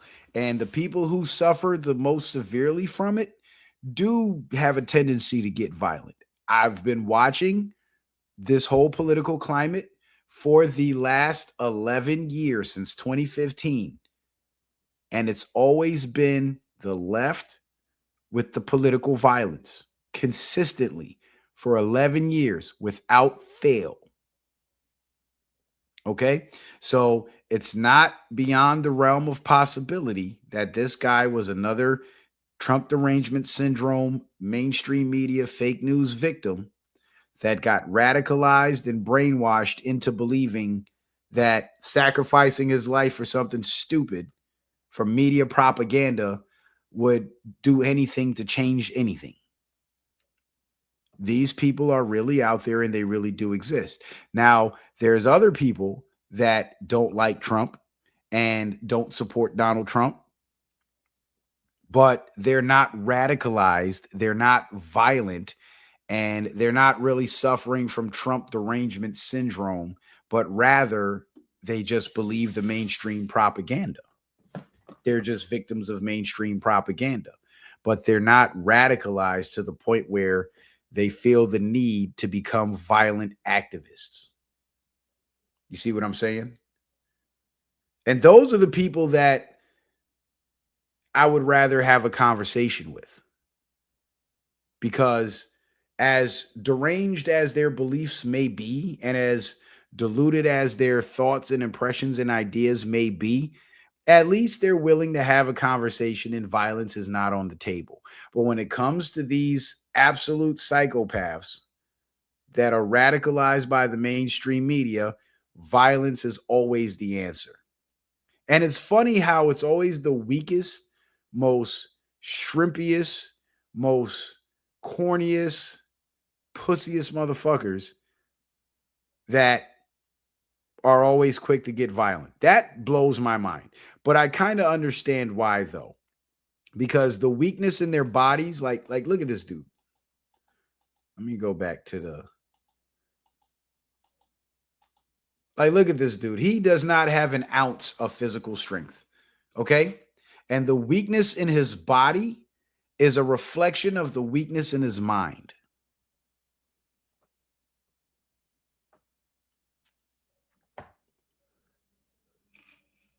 The weakness in his body is a reflection of the weakness in his mind. And it's quite possible that that weak mind could have been radicalized by the mainstream media. He's 30 years old, which means he was born in 95, 96. And he is not the smartest, sharpest knife in the drawer. Kelly says, why is Trump asking for cash for his ballroom now when he said it was totally funded?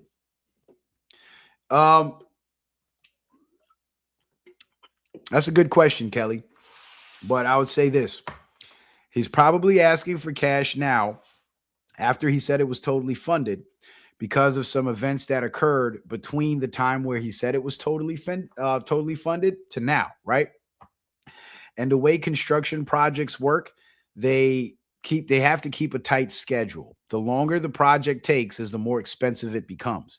And I don't know if you recall recently, but some Democrats actually filed a lawsuit against Trump to stop the construction of the ballroom. And once that lawsuit was filed, the courts ultimately ruled that construction could continue. But once that lawsuit was filed, it halted construction. So there was a huge space of time, at least 4 to 6 months, where the construction on the ballroom was halted. So guys were showing up to work and they didn't have nothing to do. So costs were going up. So during that period of time, the budget that Trump had to finish the ballroom was then exhausted because of that lawsuit. And now he's got to raise more funds to cover the completion of the construction because of that delay. So they delayed him in hopes that it would be enough to defund the project. And in a way it did. So now Trump's seeking more funding. And for somebody that's been involved in landscape and construction for well over 15 years now, I can tell you, well, shit, I started when I was 14, 24 years, because I'm 38 now. 24 for somebody that's been involved in landscape and construction for the last 24 years, and I've worked on billion-dollar projects. Me and my dad's company made over $1 million between 2008 and 2009. So I've seen the books and I know how these projects run. Any delay will cost thousands. Think about it. You got a crew of 10 guys building a house, right? All 10 guys are making at least $25 to $30 an hour because they're skilled labor and they're working for 8 hours a day. Do the math on that. Now, let's say they show up to work one day and the materials that are supposed to be there waiting for them that day don't show up till that afternoon. Now you got 10 guys on the clock collecting $25 to $30 an hour for 6 hours. Materials come 2 hours before checkout time. How much productivity you think you're going to get for the cost you just paid? You see what I'm saying? So delays cost money. So when they filed the lawsuit against Trump for the ballroom, it delayed him so much that it exhausted the budget that he had set forth for the construction. So now he's got to collect more funds to continue the construction. So that, and I'm glad you're tracking with me, Kelly. So that would be the logical answer to your question. But you see, for people who don't know that and don't understand that, and I'm glad that you're not one of those people, they would see that as Trump is just a liar because first he said it was funded. Now he says he needs money for it without even stopping to think that, hey, there was a 4 to 6 month delay on this project. And remember, the Democratic Party, the political left, the deep state, they do everything they can to try to undermine Trump. And Trump has always been a guy that brags about his construction projects being finished ahead of schedule and under budget. So anything they can do to make his project be late and over budget, they will do that because now they can discredit him and say, oh, this is Mr. ahead of schedule under budget. Look at him now. He's 6 months behind and $2 billion in the hole. You see what I'm saying? They're trying to tarnish his name and tarnish his reputation. Kelly says, Jaden, are you on any Discord chats? I am not. I am on YouTube. I am on Rumble. I'm on Facebook. I'm on Instagram. That's it. That is all. I am nowhere else. So any other platforms that you see me on, that's people clipping my shit. And I encourage it. I encourage it because I would like for my name to be out there some more. And guys, we got 71 watching and 54 likes. I would like for my name to be out there more because when I had my original channel, Citizen Man, people were doing that and it grew my channel pretty damn quick. But then YouTube took my channel down and I started a new one and they took that down and we repeated that process over the course of 2 years, 15 times. This is channel number 16 and I'm doing everything I can to prevent it from being taken down. So my content has been slightly watered down. I cuss a lot less because I want to keep my monetization. But Rumble, you go to Rumble, you'll find all the hardcore stuff that's too real for YouTube. Too real for TV, not black enough for BET. Just let me breathe, right? I don't know, man. It's early 2000s rap, man. I don't know. That's my era. But anyway, I believe that this guy really was up to that shit. And Secret Service knew it. Trump knew it. And they were like, this is great. We can use this to our advantage. We got this crazy guy. Because I'm sure somebody came to Trump and said, hey, Mr. President, we got a potential threat from this Cole Allen guy. He's been saying all kinds of crazy shit online and he bought some weapons and apparently he's on his way here to check in. He's got reservations at this hotel. And Trump said, good, let him come. And try not to kill him when he strikes. Just try not to kill him. Just stop him. Try not to kill him. And I believe that's what happened. And that's why they didn't kill him. Because According to the news reports, during the takedown, he fired a shot and hit a Secret Service agent in the vest. That's what they're saying. There's no video footage of this. There's no corroboration of this. It was just a claim from the media. So I don't know how true that is. And I tend to not believe it because had he fired a shot at them, they would have Swiss cheesed him. And Brother Sanchez made an excellent point when he was pointing out that this guy, so heavily armed, runs through the security checkpoint and doesn't get killed. Something's up. I just don't agree with his reasoning for why he didn't get killed, being an actor paid by the Trump administration, whatever. I don't necessarily agree with that part because my opinion on it is they knew he was coming. They knew his threat level. They knew how effective he would be with those weapons, which was not at all. And they knew that they would be able to take him down without having to kill him. And so they did. Because from a law enforcement perspective, which I am not law enforcement, but I personally know people in law enforcement, from a law enforcement perspective, it's always better when you can apprehend the suspect without bloodshed. You know how hard it is to clean dried blood out of a carpet? So it's always better to apprehend the suspect without death or injury. That's a good day.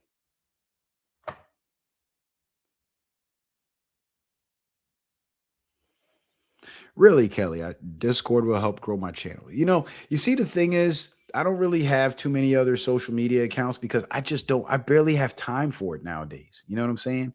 Like, I barely have time. I'm doing so much. I'm trying to, create more income producing assets and optimize my company to where I can be hands off.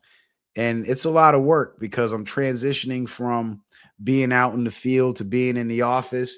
And I'll tell you, being in the office is almost just as tedious as being in the field. Like some days I'd rather be in the field because at least I know what I'm doing. But when I'm in the office, it's like I'm learning as I go. And it's alien to me. And then managing other people, I don't have that high of a trust level where I could send somebody out on a $2,000 job and know that my clients won't complain, and that they'll call me back. I don't have that level of confidence in people yet. So I'm working on that too. Like putting guys out there on the jobs and, making them work, but or giving them work. But I came up with a strategy to at least increase my chances of having positive productivity from the people that I hire. So instead of hiring them in the company and making them W-2 employees, where that's more work, where I got to deduct taxes from their paychecks and keep the books on their salaries and then, whatever, and then issue the W-2s at the end of the year and all that shit. Nope. Everybody's a 1099 contractor that own their own business and run their own equipment, which means when they're in the field and they're on the job, they're using their equipment that they're comfortable with. They're in their zone and they're working for themselves. So they're doing my job and I'm giving them my job and I'm taking a percentage of it. So I'm getting paid from their labor. The upside to that is I don't have to get my hands dirty and I still make money. The downside is I would make a lot more if I was out there doing it myself. So once I make that transition to have to delegate, that work to other people, I have to now scale up the volume. So for every one contractor I hire, the amount of work that they do that would pay me X amount of dollars, if I put that contractor in my place and I sit back and let them do the work, I'm only getting about 80 to 90%. I mean, they're getting 80 to 90%. I'm only getting 10 to 20% of what I normally would get. So let's say I'm only getting 10%. Now I got to get 10 jobs of that similar scale with 10 different contractors handling those jobs per day. So that way I can make the same amount of money I would be making if I were to do it myself. So I'm in the process of scaling right now. So I'm in the field a little less because I got, two other guys out there handling the work for me. But the time that I spend in the field or that I'm no longer spending in the field, I now have to spend in the office and I got to keep the books. And I got to stay by the phone because if some shit happens, they got to call me. Then I got to call insurance and all this bullshit. So it's a lot. It's a lot. But it helps in the sense that whenever there's an issue with the client, I can hop in my truck, put on my clean boots, go out there, talk to them, make a good impression, and gain their trust. And then because I'm on site, my contractors now are going to be a little more on point because they don't want me to see them, goofing off.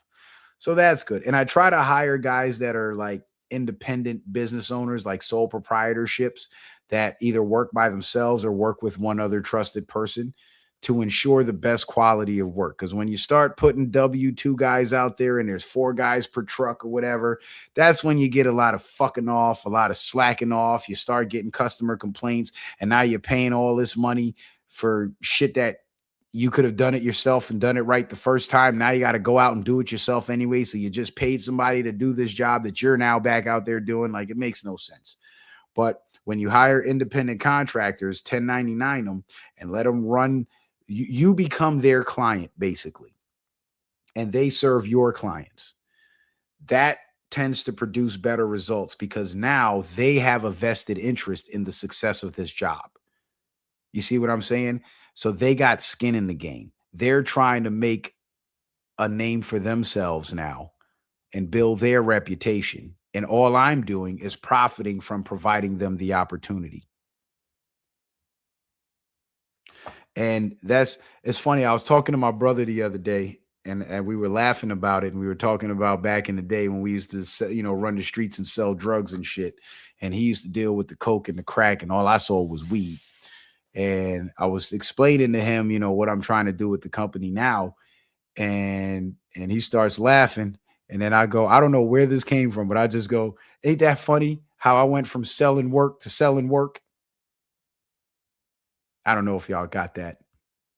Because in the streets, they call the drugs work. So when you sell big drugs, big weight, you're selling work. And now I'm literally subcontracting jobs. So I'm selling work. So I went from selling work in the streets to selling work from the office. Excuse me. Went from selling work to selling work. Ain't that funny? But anyway, enough about me. No opinions. Nobody want to call in or nothing?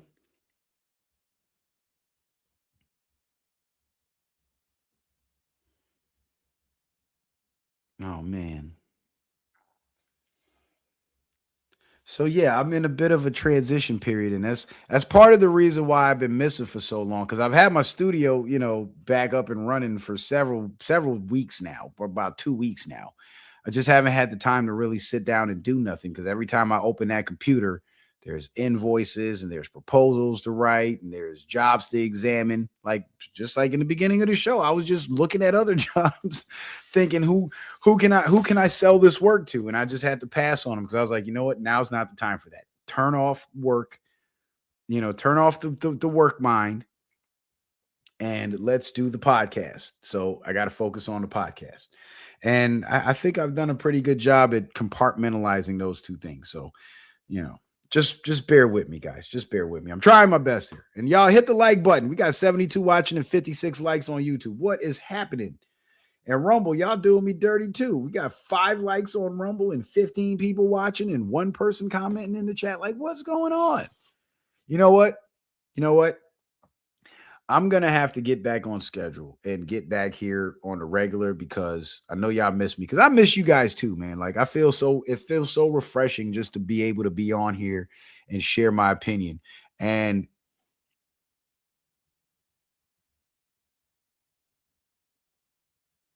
what'd you say, Kobe?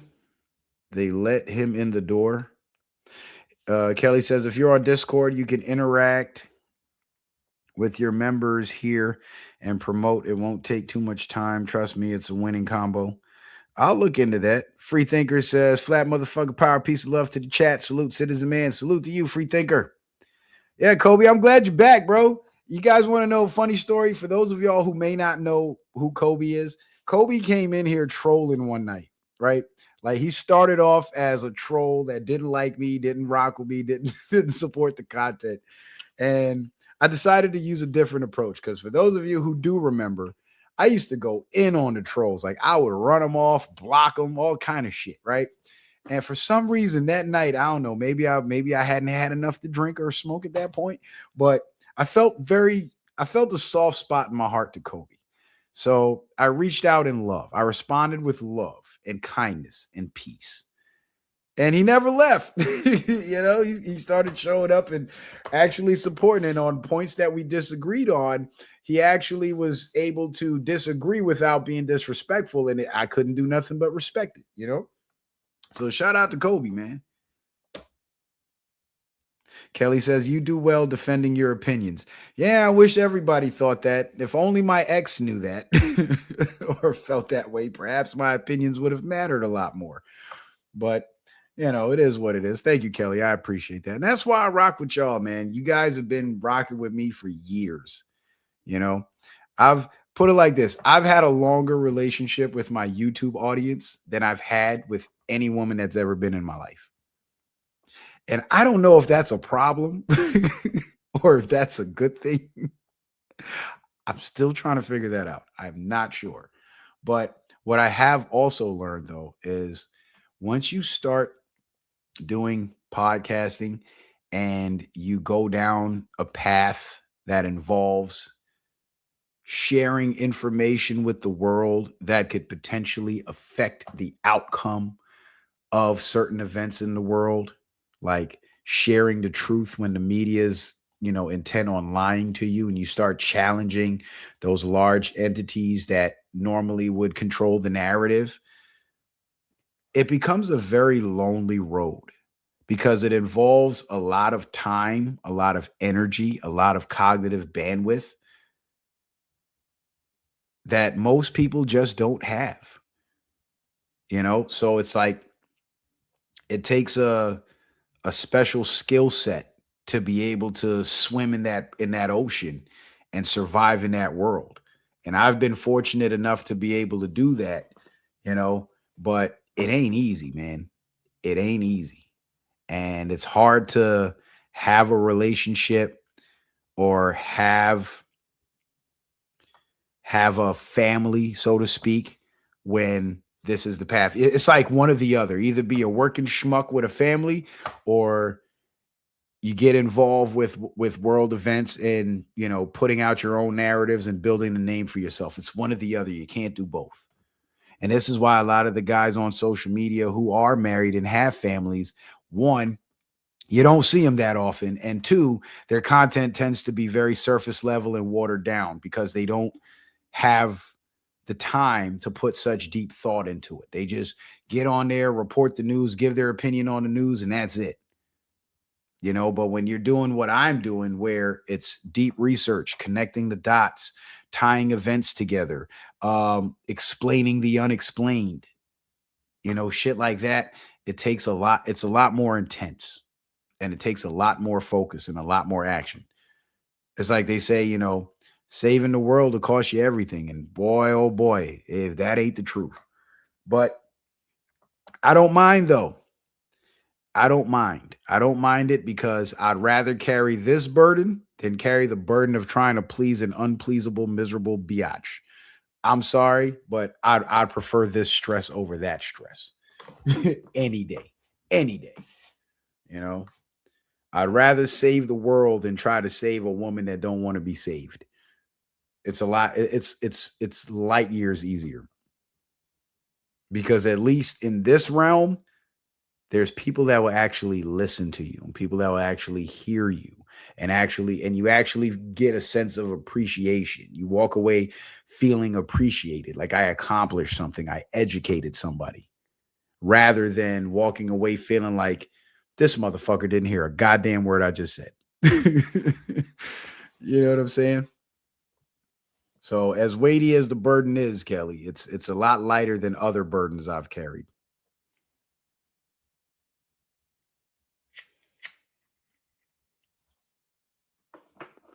And one thing that I've learned, right, is I was listening to I don't know if you guys are familiar with this guy. He's a Christian pastor, but he talks a lot of business and he's a multimillionaire. His name is Myron Golden. And he talks about how he had to change his way of thinking to go from being broke to actually getting rich, right? And he talked about creating income producing assets. And he used this book as an example. He said, I wrote this book 20 years ago. And here we are 20 years later.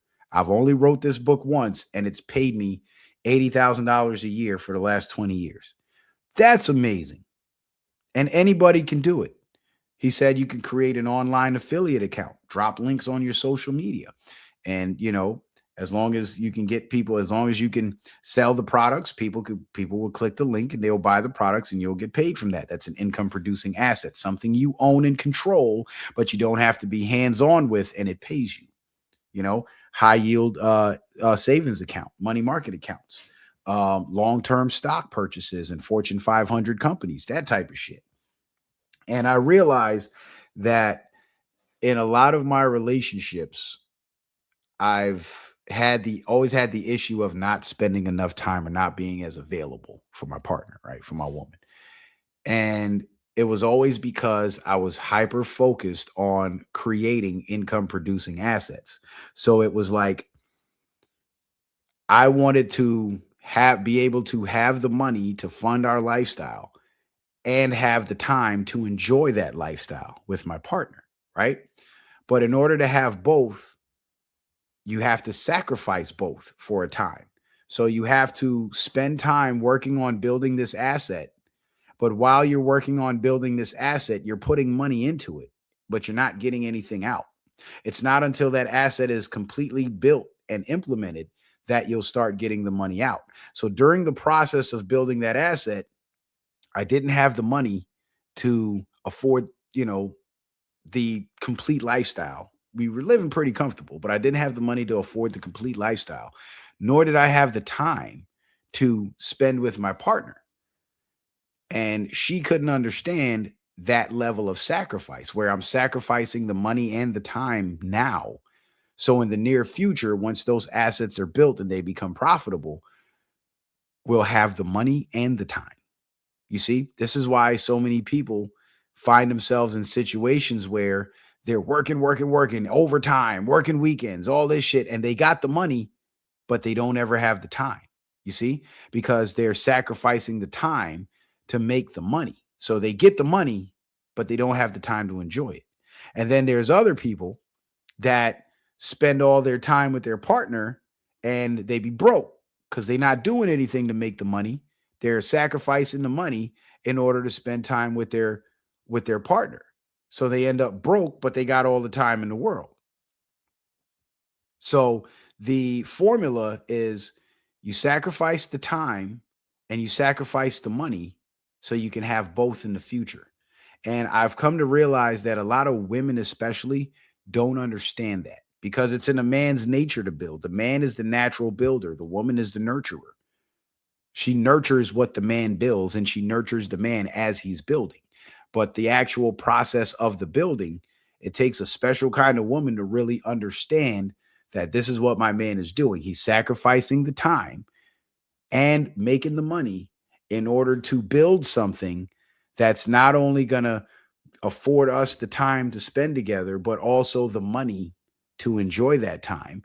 And because that asset was built with so much sacrifice put into it, it's also going to pay the kids. So when the kids become adults, they'll still be able to profit off of that and they'll have the time and the money to do whatever it is they want to do with their lives. And they won't have to make the sacrifice that dad made because dad did it already. You see what I'm saying? That's how rich people think. They think in generations, while middle class, average, and poor working people think, week to week, month to month. And I think if more women especially understood that concept, one, they would be more supportive of their men during the time when he's broke and ain't got that much time. And it looks like he's just trying this and trying that and trying this and trying that and failing at this and failing at that.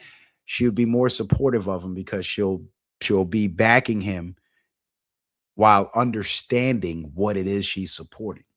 But because a lot of women don't understand that process, they think they just got a broke man that's trying to get rich quick. No, that's not it. They have a productive man, an ambitious man that's trying to build something that most men don't succeed at building. Like, for example, when my father started his company, right? I remember he was working a full time job the whole time. Then he'd come home from work and he'd be on the computer from like 7 p.m. to like 5 o'clock in the morning the next day, some nights. And then he'll get up off the computer at 6, go take a shower, put on his clothes, and he's back at the office at work again the next day. And what he was doing was those nights he was doing research, writing bids, submitting bids, trying to secure contracts to build the company that he had started, build the company up. And once he scored those contracts, I was the one leading the crew working on those contracts, and he was hands off. So he created that business and spent all those sleepless nights and nights working for free, not getting paid, sacrificing time with my mom, who was right on the other side of the wall in the bed waiting for him. And he never showed up. But once the company was built and the contracts were acquired and the work was getting done, he was then able to spend that time with my mom and still have enough money to pay all the bills without having to go bust his ass. So he built the asset, he invested the time, invested the effort, sacrificed the money, and it ended up working out well for him. And my mom stuck with him through it, supported him through it because she understood the process of building and what it required. It requires sacrifice on both sides.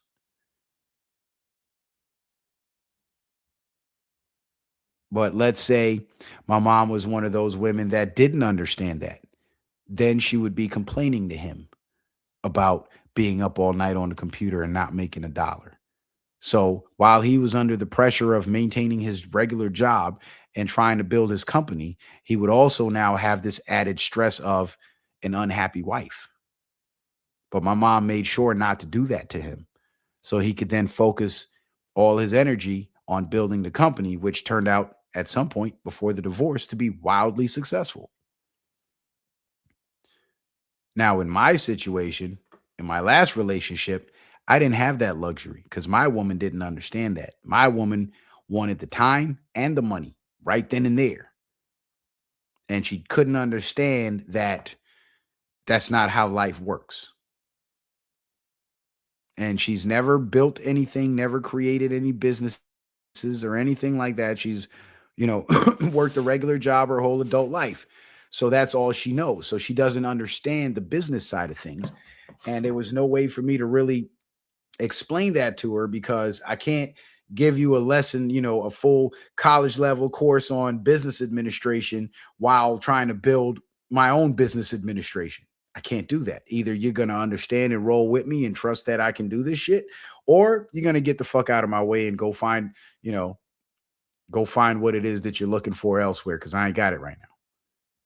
And well, I guess she chose to do the latter. But I'll tell you what, since the split, I've been more at peace. I've been able to accomplish more. I've been able to acquire more assets. I'm currently working on building another asset that's going to pay me without me being directly hands-on involved with it. I've hired another contractor and shit's looking good. Shit's looking good. And I hope to keep it going and keep it growing. Because now, instead of sacrificing that cognitive bandwidth to debating and arguing with her, I can now focus that cognitive bandwidth on building my assets. You see what I'm saying? So that's why choosing the right partner is important. It's very important. And some people you think would ride with you till the end, but you got to understand this. The business world is only a special group of people succeed in the business world. And to be successful in the business world, you have to be ready and willing to walk that walk alone. Because as a man, especially once you become successful, you know, it's going to be hard to find a woman that actually loves you for you. So you got to really give up on the idea of even having a wife or having a family, because it ain't never going to happen. And that's kind of where I'm at now. I'm like, it ain't never going to happen. I tried it and it ain't going to happen. And I'm not going to try it again, because I wasted years of my life. I wasted years worth of energy. And if I would have diverted that energy into building what I'm building now, it would have been built 2-3 years ago.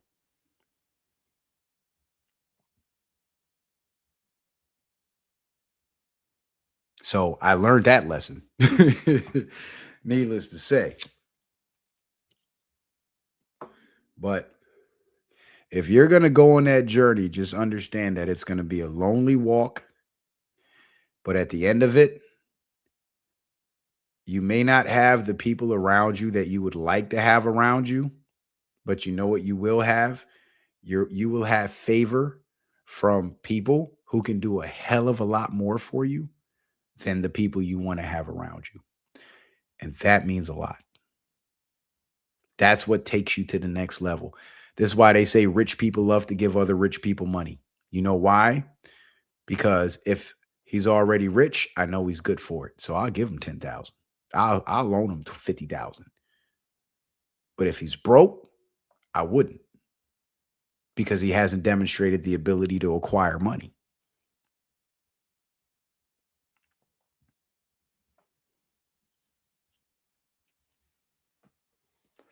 But anyway,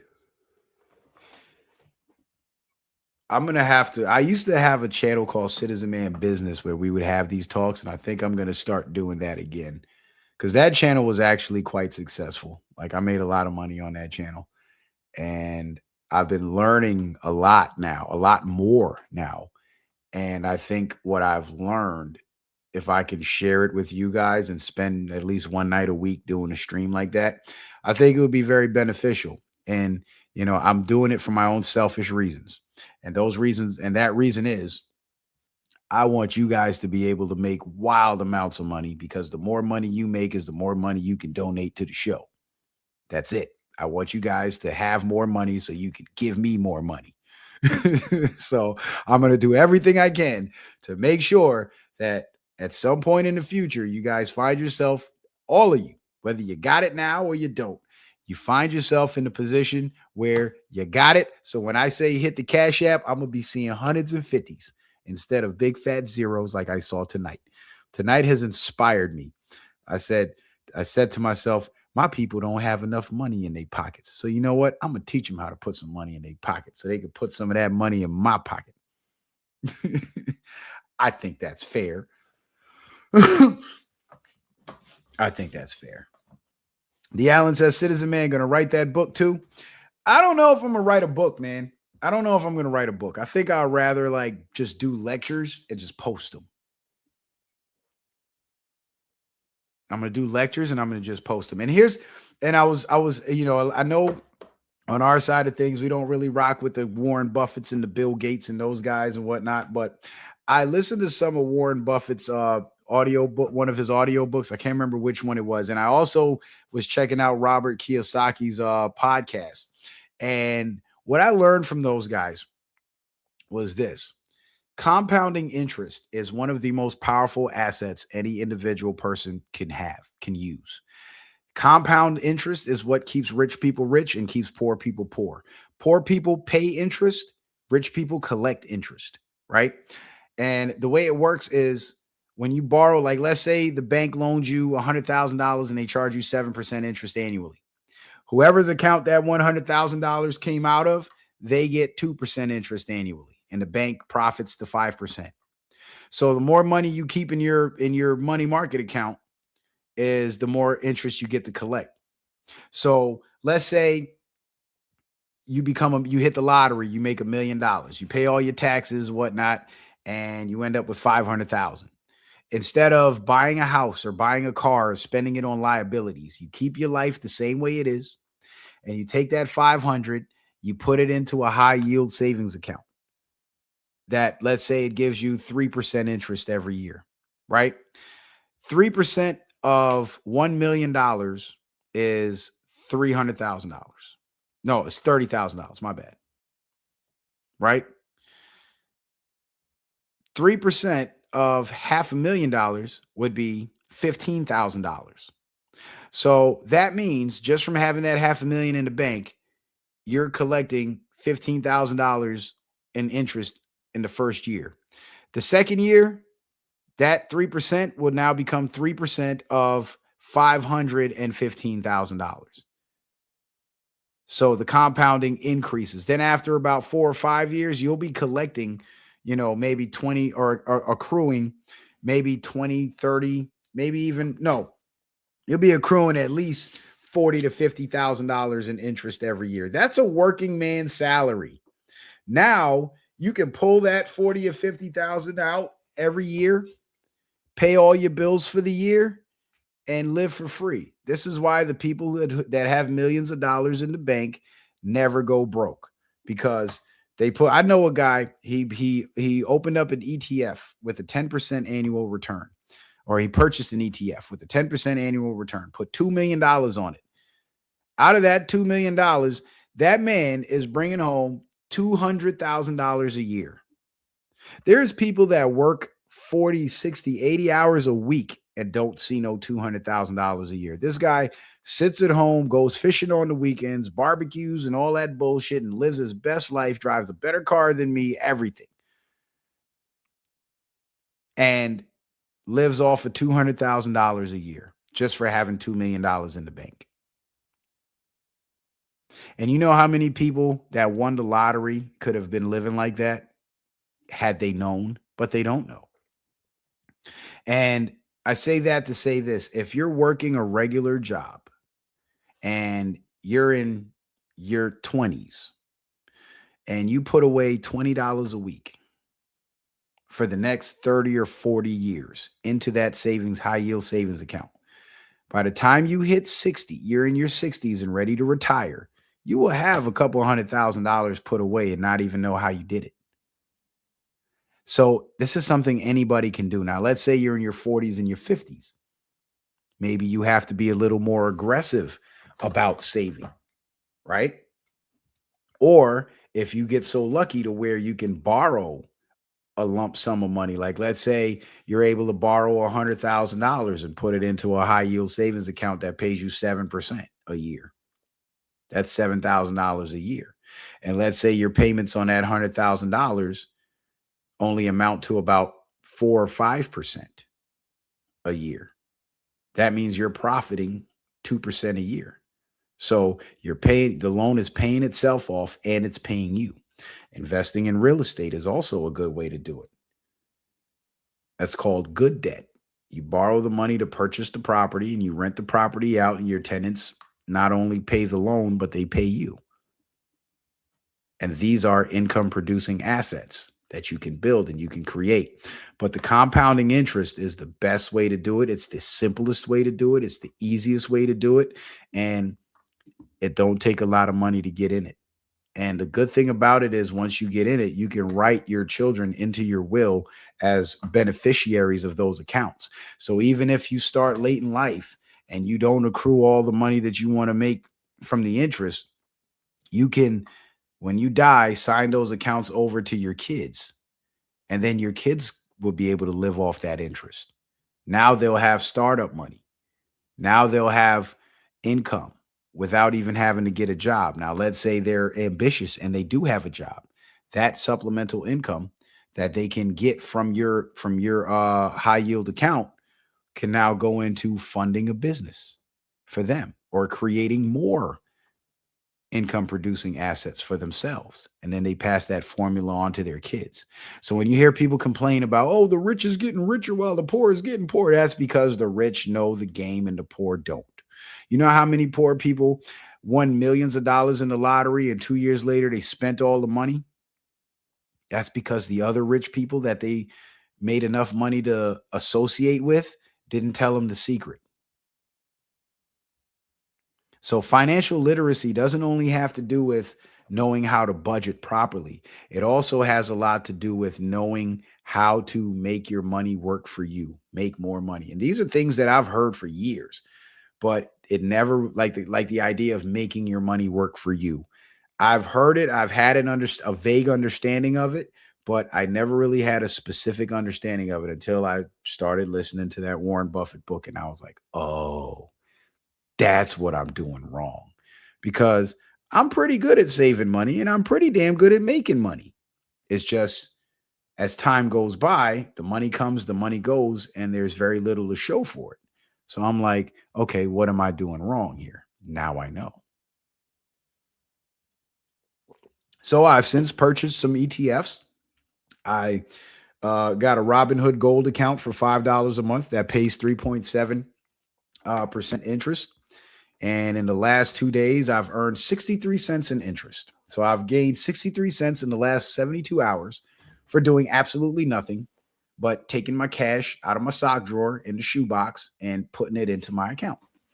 So these are ways that we can make things happen for ourselves that we never thought were possible. And that's another lie that they like to tell you, that if you're at the bottom of the totem pole economically, the government has to come save you and give you free money and free handouts. No, you just have to create a way to generate income for yourself. And you have to be disciplined enough to take some of that income and put it away, but not just stash it in cash, put it into an account that will generate more income.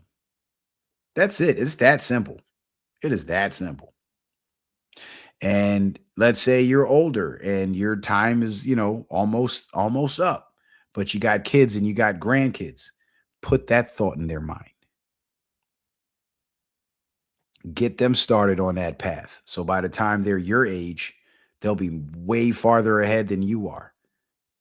And as an elder, that should make you proud to see the younger ones outdo you, outperform you, because that means you might not have achieved all your goals in life, but you achieved enough to leave a lasting legacy that allowed your future generations to achieve more than just their goals. So you might not have left them a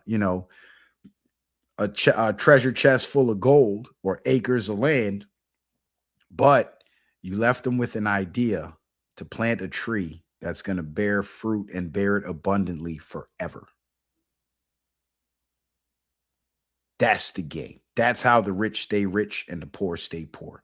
The poor think money is for consumption. The rich think money is for money generation. You use money to generate more money. And as a lifelong hustler, and I call myself a lifelong hustler because as a hustler doesn't mean necessarily a drug dealer. It just means somebody that makes their own money. I fully understand the concept of using your money to make money.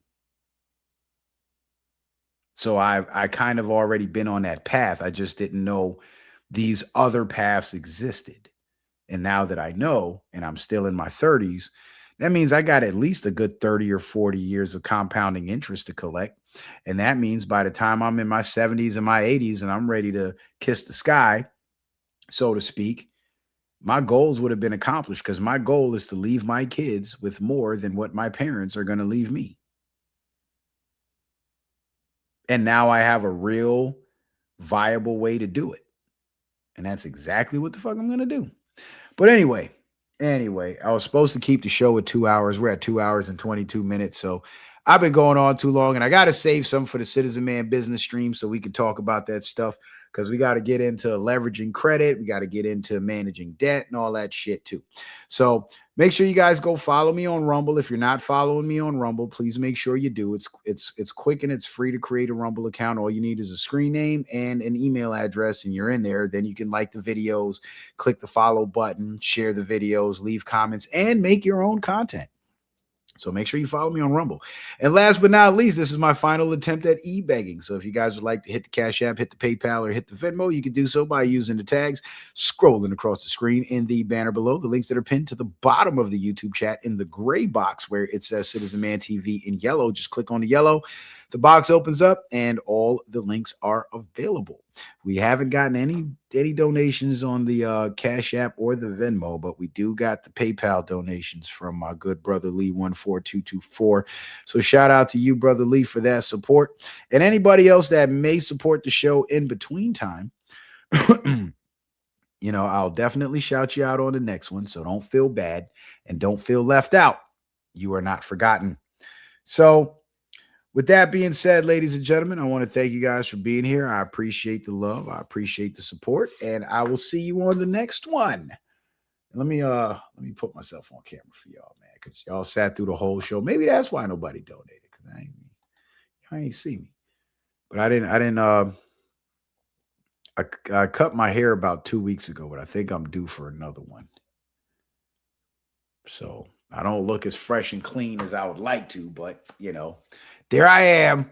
I'm still here. It's really me. Yeah, and I cut my hands up. I was fixing a broken window today and freaking forgot to put my gloves on and slice my damn fingers up. So yeah. But anyway, appreciate you guys being here. See you on the next one. Citizen Man, out.